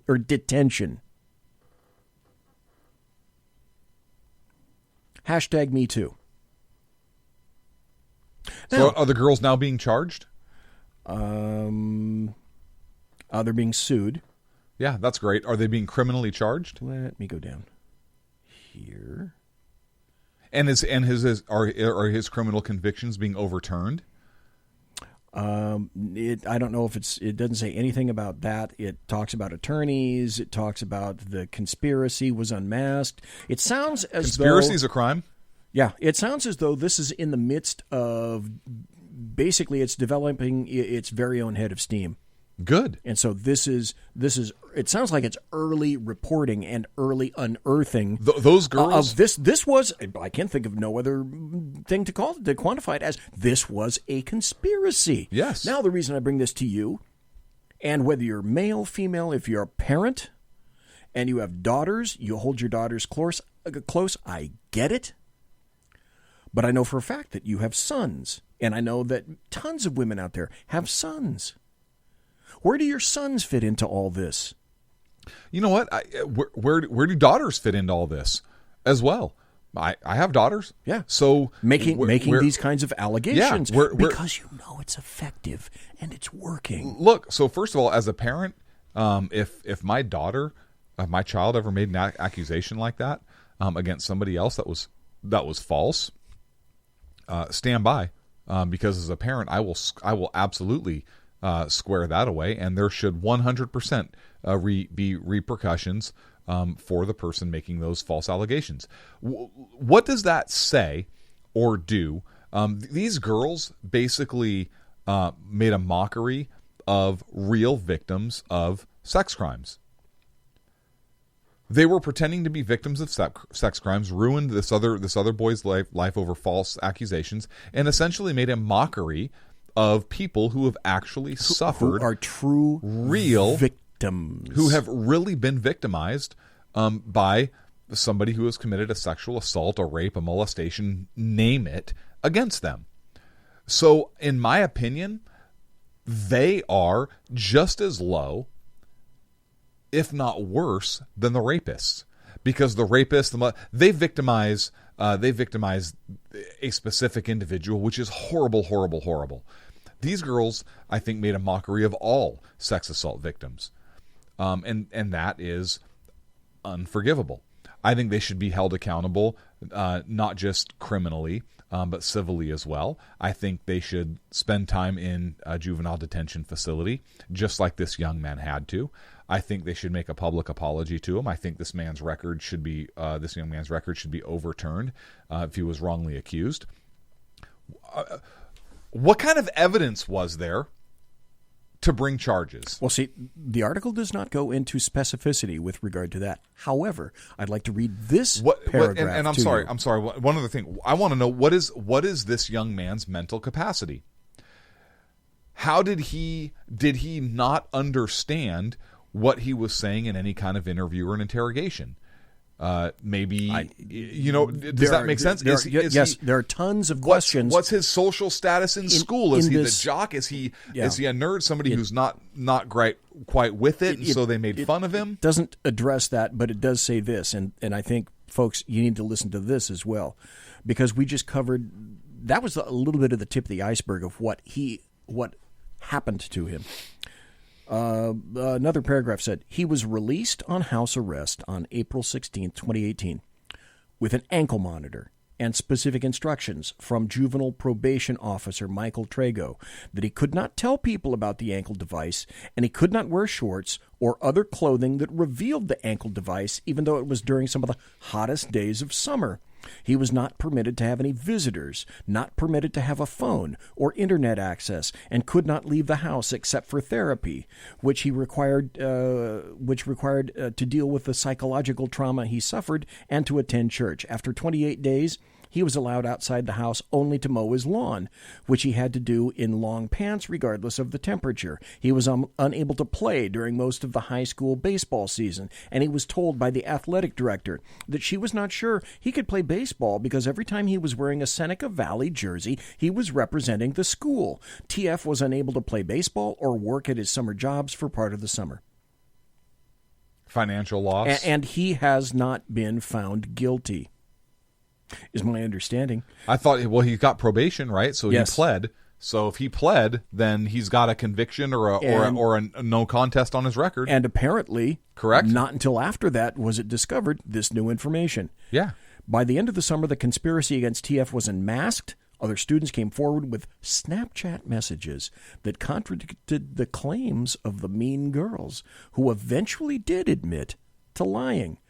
All charges against TF were dropped. So if all charges were dropped, how was he wearing an ankle monitor? And why would he be forced to not admit that he's wearing an ankle monitor? That seems odd to me. That is unaddressed in this. And if he was wearing an ankle monitor, served 9 days in juvie, then maybe that was just part of his initial arrest. But if he was on probation, then there was some sort of plea deal, correct? Which means charges maybe in the second case were dropped. But in the first case, is he going to get that reversed? Or does he still have a lifetime membership to the I'm a sex offender club? Well, once tarred with this, like the Scarlet Letter, good luck playing this down. His only good point was that he's young. Now, if this were to occur to him, you and I both know of male college students who cannot attend universities anymore, who were driven off campus, who cannot be there. Now, this is much more impactful if you're in your 20s or your 30s or your 40s, when you already have a life, you have a job, you have contacts. I disagree. I think psychologically it's much more impactful at his age. Do you really? Psychologically. I think life consequences. I think life consequences. It's more because you lose jobs, you lose education opportunities, all those things. When you are older, when you are in your 20s and 30s, see, people are going to forget about this. You lose careers. Okay, all right. Yes, I see your point. But the he won't forget about it. Correct. The psychological damage done to him, everybody else will forget about it. Okay, correct. All right. I see what you're saying. At a very impressionable age for him in his life, I think this is far more damaging to him as an individual. Okay, if that makes sense. No, I get it. I see what you're. Precisely what you're saying on that. But do the logical extension. I always say this. BZ says do the logical extension. What's to say that this couldn't happen to your kids? It could. It could. Or any parent that's listening to us right now that has sons. Yeah. In this environment. How would you potentially handle that? Look, this just happened to Kavanaugh. But that's the point. That's why is what it looks like. That's right? why it's heady right now. That's why it's hot. The good news for this young man is that this, the fact that that this was a conspiracy against him, got national headlines. I saw it on Reason, but I cannot say that I've seen it in other. I saw it on media venues. I believe it was on Fox. Okay, I missed that. When I checked articles. If so. That's good. So I'm glad. But it's getting play. It's getting out there. It wasn't like one of the main stories, right? But it is out there, at least for him. So he does have some sort of redemption. People in his school that brought it to the attention know it's bullshit. His peers know it's bullshit. That's the good news for him. The bad news for him is the psychological damage is done, man, for being carried out of school and humiliated like that and undergone the therapy and the treatment and the conviction and the Scarlet Letter, as you mentioned, that he had to wear for that time, and reaction from parents and reaction from friends and being shunned. And, man, there needs to be severe consequences for those girls who put that young man through that. And we know for a fact that he was forced out of school. Yeah. So even clearly, in my opinion, his name has been cleared. Now, how many people? That's the other question. Well, he's got a conviction they need to overturn. I know. Well, they said they were going to take care of that. But still, it's like a newspaper putting some kind of an article, top of the fold, headline, like 100 font, 100 point font at the top. And then the next day, that's proven false.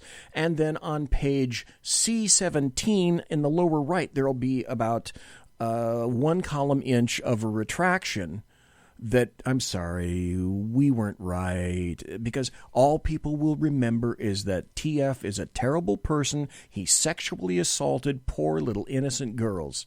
Yep. That will follow him for a while. I think he's young enough that... Here's the other thing. He may have to pull a Darren Wilson.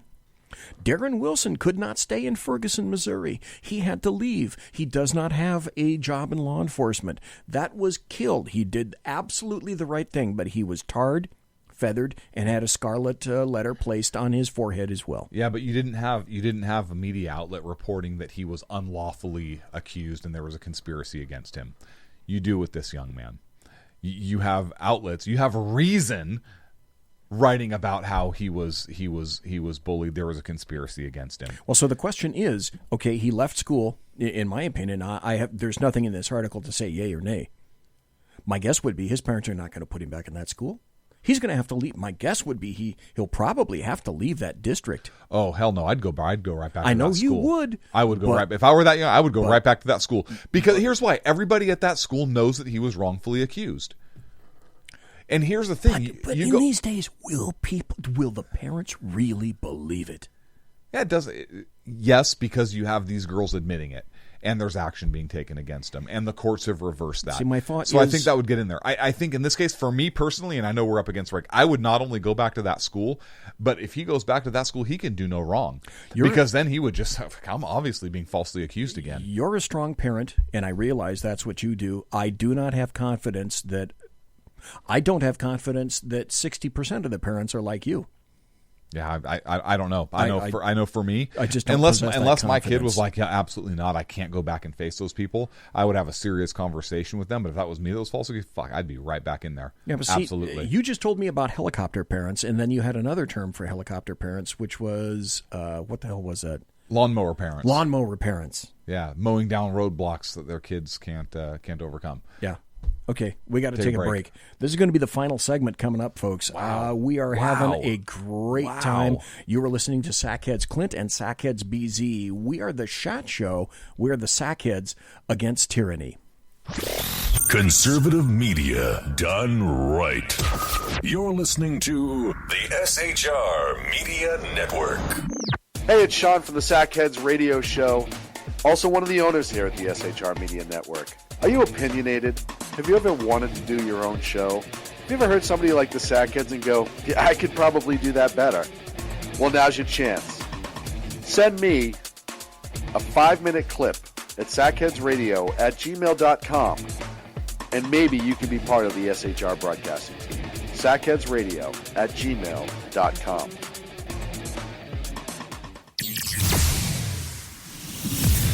Broadcasting behind enemy lines in occupied California, a mere 2 miles from the state capitol, the bloviating Zeppelin's Berserk Bobcat Saloon Radio Show can be heard every Tuesday and Thursday night at 8 p.m. Pacific and 11 p.m. Eastern, only on the SHR Media Network. Go to shrmedia.com to listen. You can also watch on the SHR Media Facebook page and the SHR Media YouTube channel. No goldfish were abused in the making of this ad. When dirty politicians, shadow governments, and deceptive Islam blind the world with fake stream media smoke, their only fear is one man with a cane. I'm Dave Milner.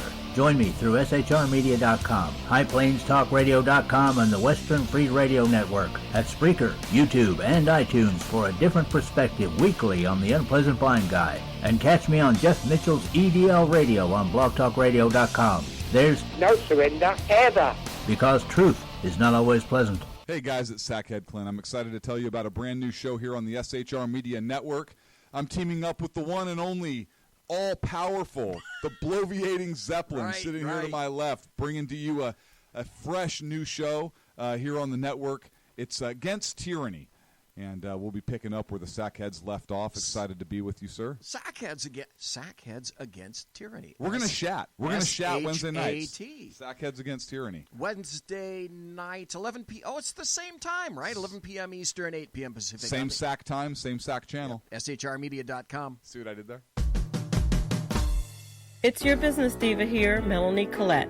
I am inviting you to a front row seat as I discuss some of the most intriguing details of wealth and finance with today's movers and shakers in the world of business. Listen in and discover financial truths on a global, domestic, and household scale. Uncover topics that will impact your wallet today and in the future. Money Talk with Melanie airs Monday through Friday, 5 p.m. East, 2 p.m. West, right here on SHR Media and High Plains Pundit Talk Radio. You can't afford to miss it. Human by race, Christian by faith, American by nationality, and conservative by choice. Reverend Ralph J. Chittum Sr.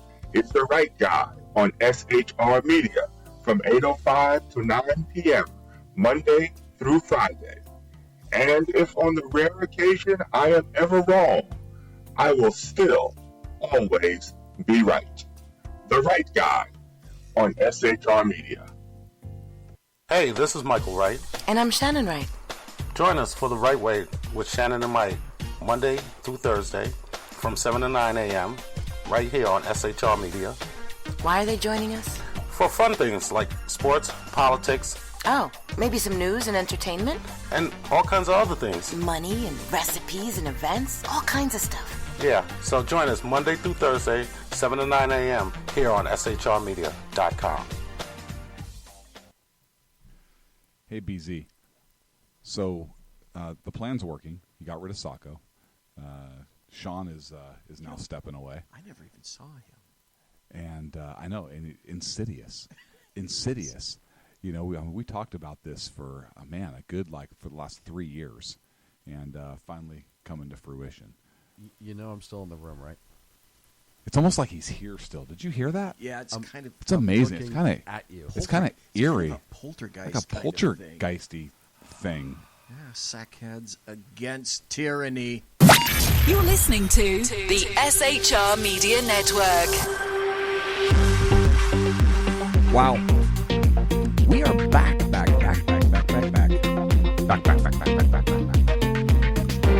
Walks like a duck, quacks like a duck, looks like a duck.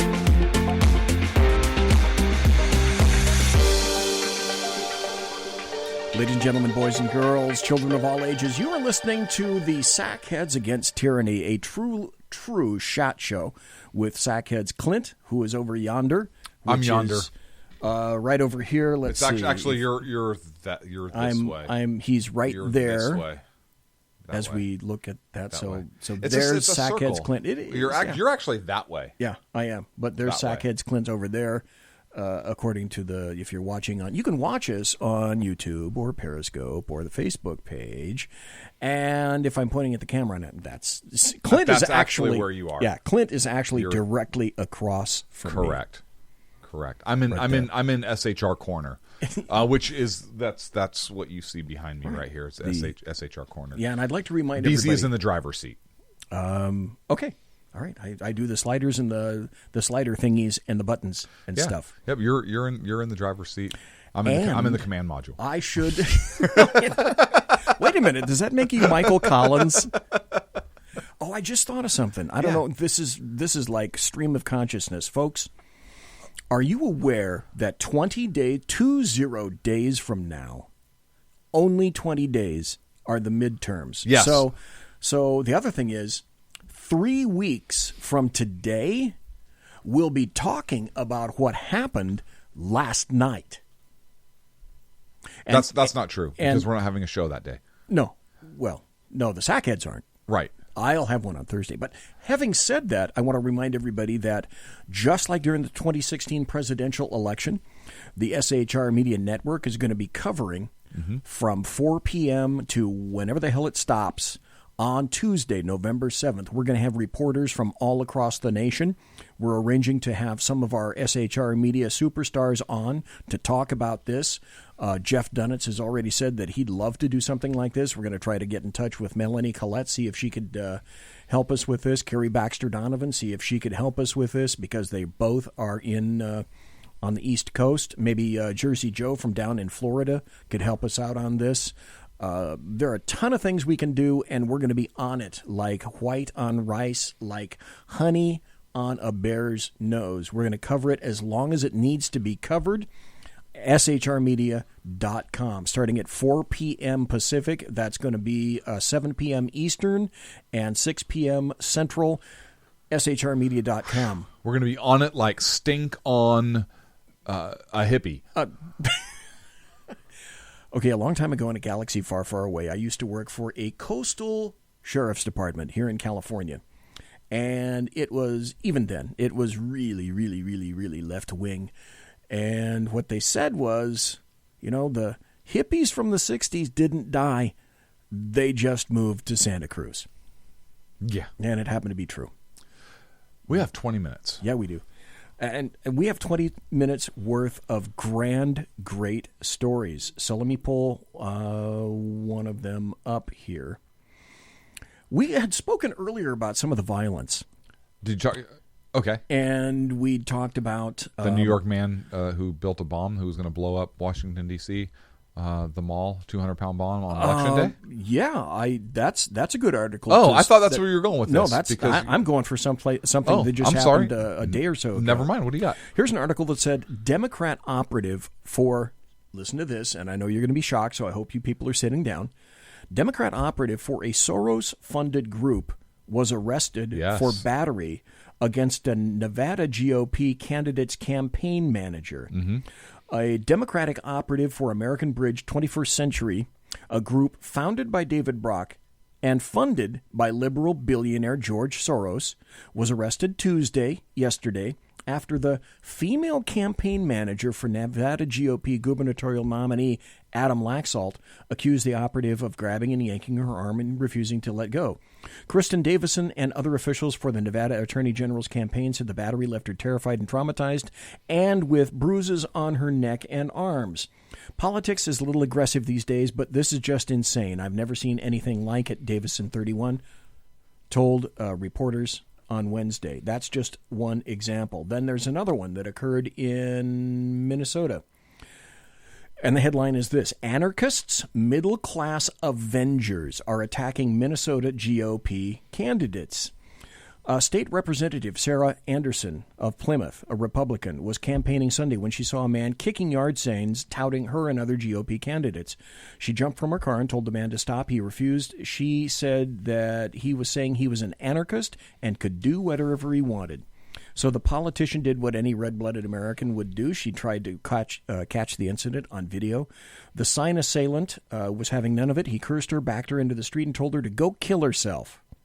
The man then walked to a nearby BP, presumably to stock up on flamin' hot Cheetos and Mountain Dew, the go-to source of sustenance for any self-respecting anarchist or nut job.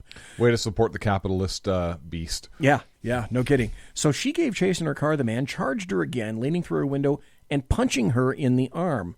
As a general rule, this is not a very effective place to someone, but, quote, he was irrational.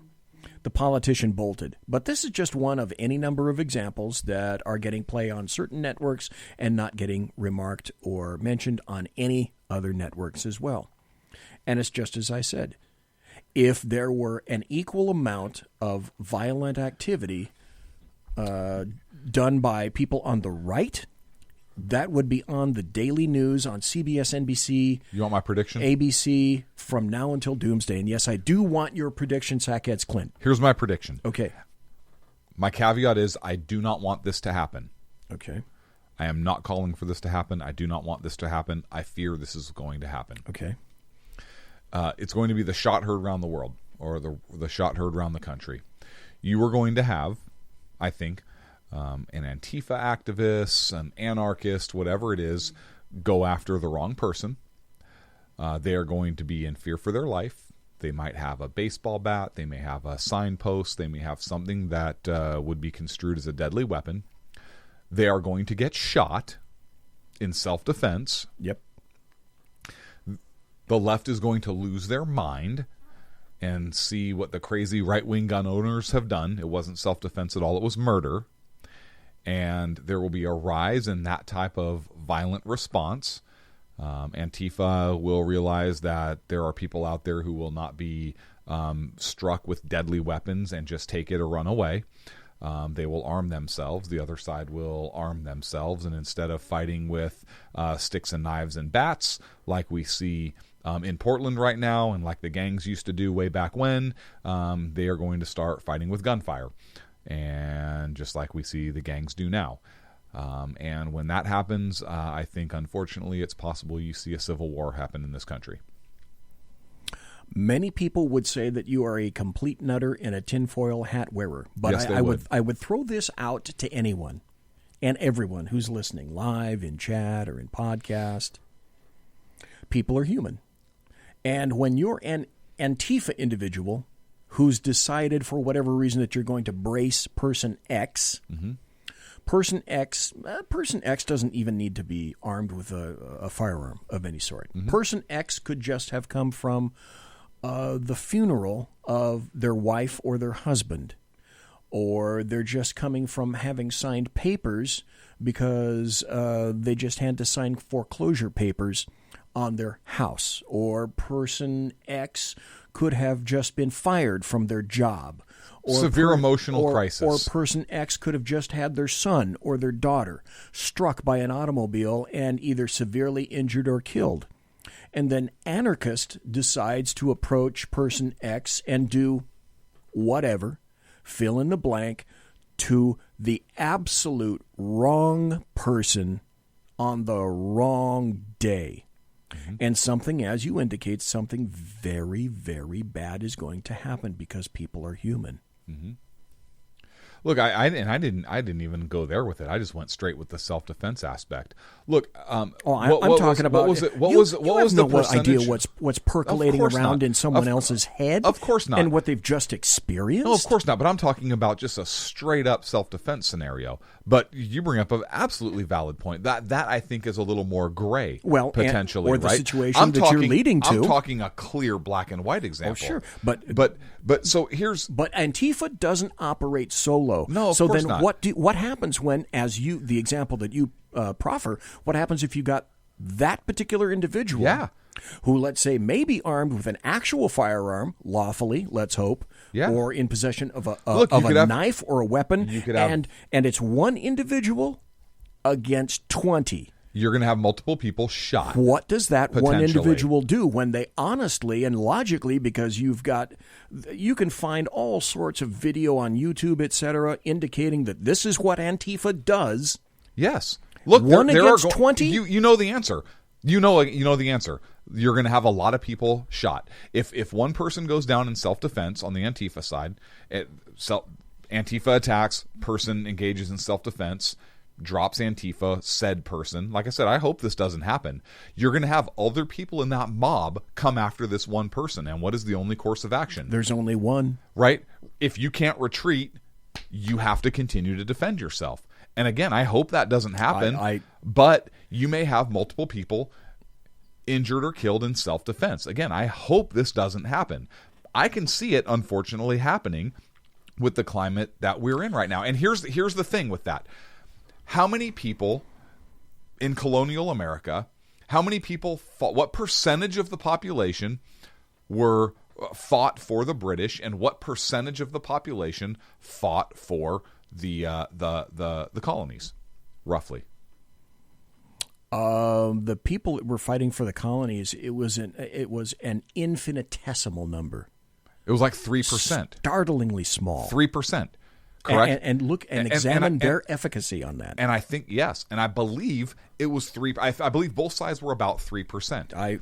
So is it reasonable that 3% is not much? And you had people who sympathized one way or another, but the actual fighters, I believe, were only 3%, which is why you see the 3%er movement and all this other stuff, right? So if 3% of the population had that big of an effect way back when, are 3% of the population anarchists or Antifas or violent sympathizers, whether underground folks, former violent Marxists and so forth? Are they? Potentially.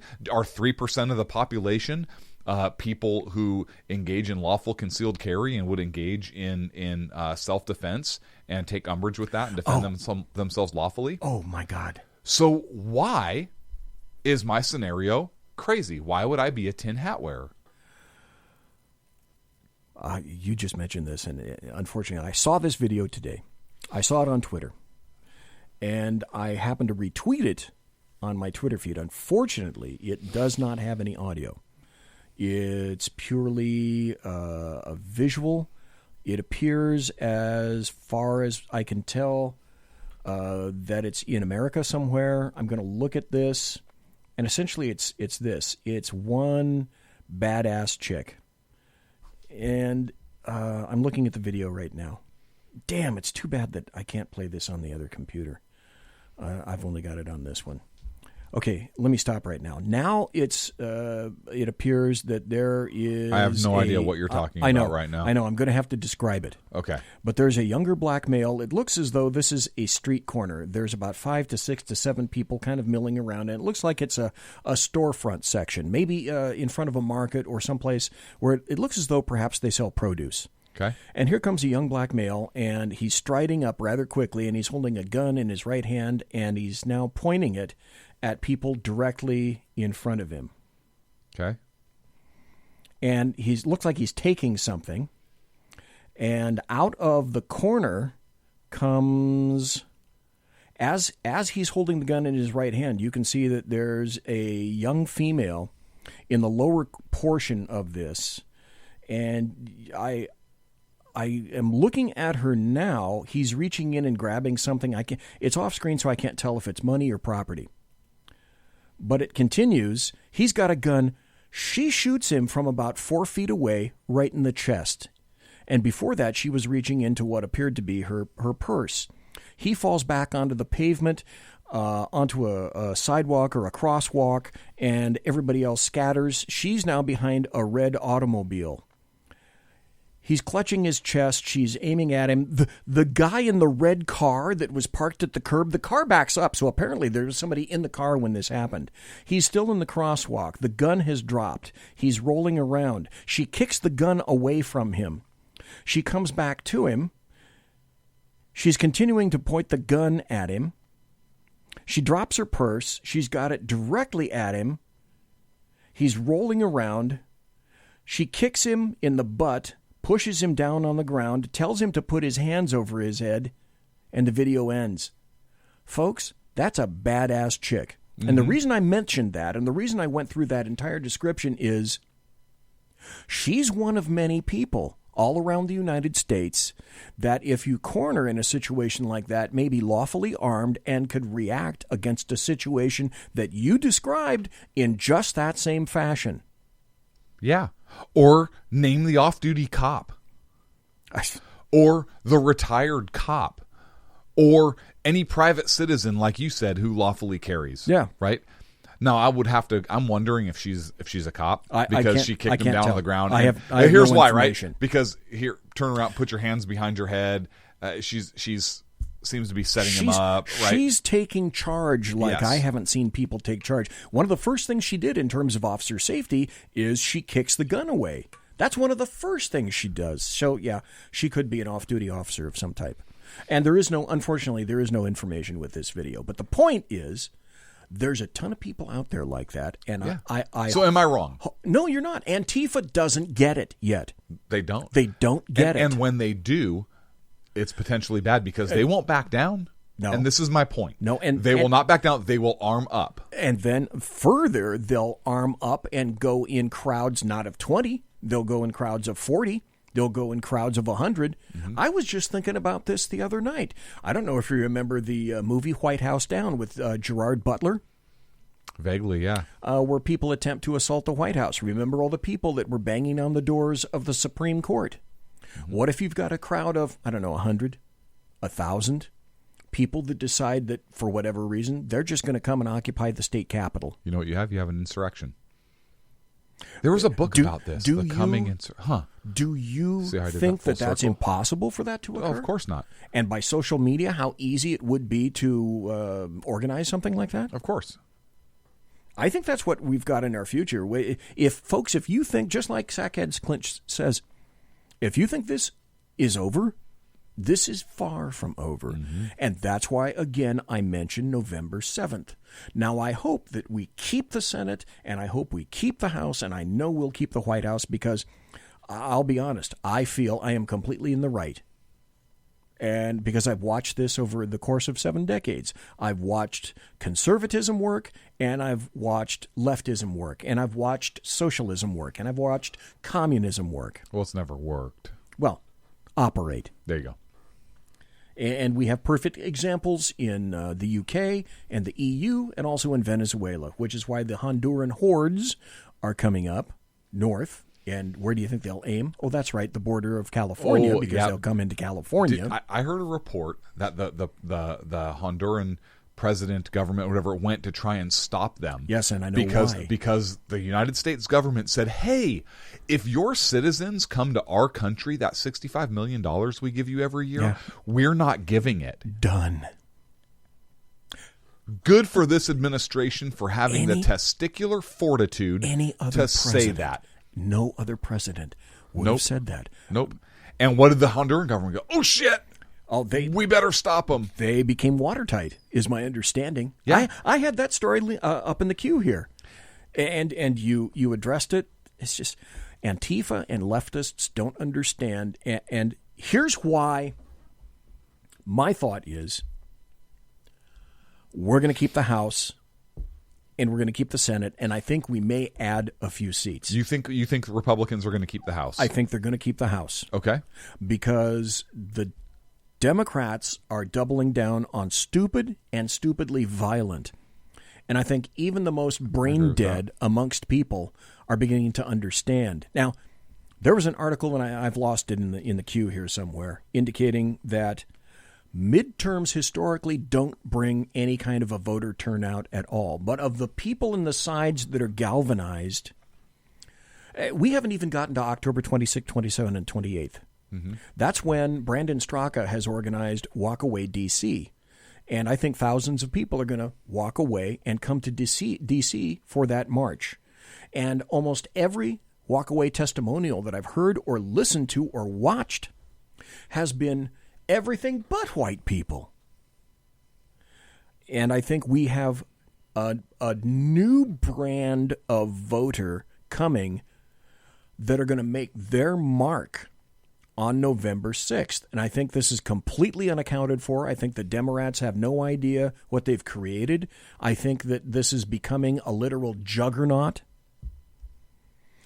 I'm hoping it doesn't end in violence. I'm hoping that people just go, okay, I guess we lost. I guess we're a party of losers. But that's not what is going to happen. What's going to happen is that they're going to continue to double down on stupidity, and violence, and people are going to get hurt. Yeah, because what do? If they lose, they get angry, they riot, and they move. They change the rules. Exactly. Get out of my head, Heads CLINT. There's only room enough for one person in here. Just what you said. But yeah, it's cozy. But it's cozy. I know, and it's warm and fat. They keep moving the goalposts. Let's change the rules. If we don't like it, let's change the rules. Now, funny, isn't it funny?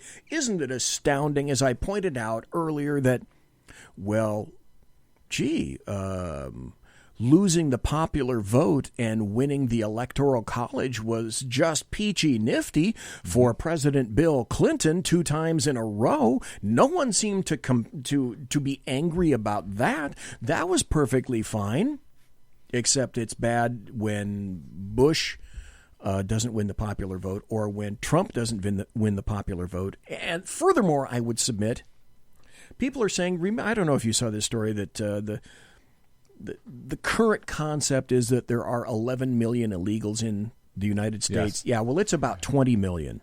And we already know, I believe, there was an article, and I can dredge it up in here for next week or something like that, where it was estimated that 2 million people voted illegally all across the United States. Yeah. And I think that's a gross underestimation. Yeah, and who'd they vote for? And they voted for the Democrats. Yes. So in terms of winning the popular vote, I don't believe that to be true, because we're finding out day by day it's not huge. It's not more than 100, or in the case of DMV here in California, 1,500 people that got their licenses, and then it's the motor voter law here in California. 1,500 people got licenses, and then they got signed up to vote. Oh, sorry. They did it on purpose. Except that they were illegal. And you know for a fact They voted. That, well, they either voted and or, the fact that gave them the licenses knew exactly what they were doing. Of course they did. Because they're underminers from within. That, folks, let me is a perfect example of the deep state here in California and also in D.C.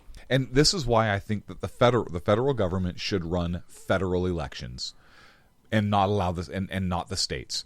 I think federal elections need to be taken out of state, and I may have some small government people lose their mind over this. Here's why.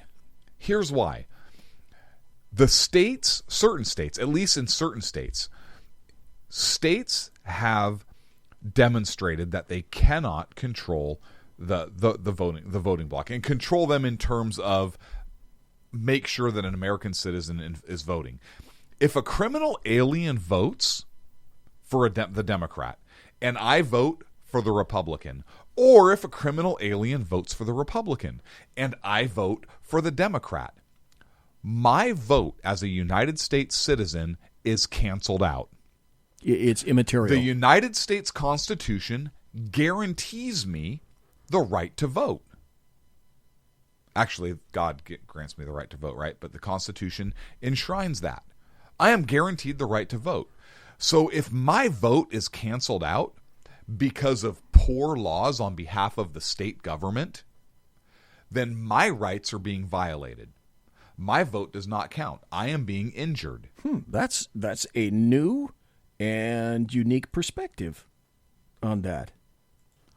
We can come back to that. You pontificate that for a week. That's very interesting. I have a lawsuit? That's a unique take. I kind of like that. But hey, how many times in the Sackheads history have you or Sackhead Sean been right and said things similar to, if Democrats were listening to the show, they'd do this and this and this and this. And luckily they haven't been listening. Am I right? Well, that's it, folks. It's the end of the Sackheads, No. the Sackheads Against Tyranny show for Wednesday, October the 17th, the year of our Lord 2018. My God, 20 days to the elections. And one more time, I'd like to remind everybody, come here November 6th. SHRmedia.com will be on from 4 p.m. Pacific to 7 p.m. Eastern. All election night for the midterms. You'll hear everything occurring live right here, shrmedia.com. Thanks for listening tonight. Sackheads BZ saying goodnight and God bless. Thank you. Folks, take care. I thought you were going to say Sackheads CLINT. No. Okay. No, they know who I am. All right. Been around for a while. I have something to show you. Yeah.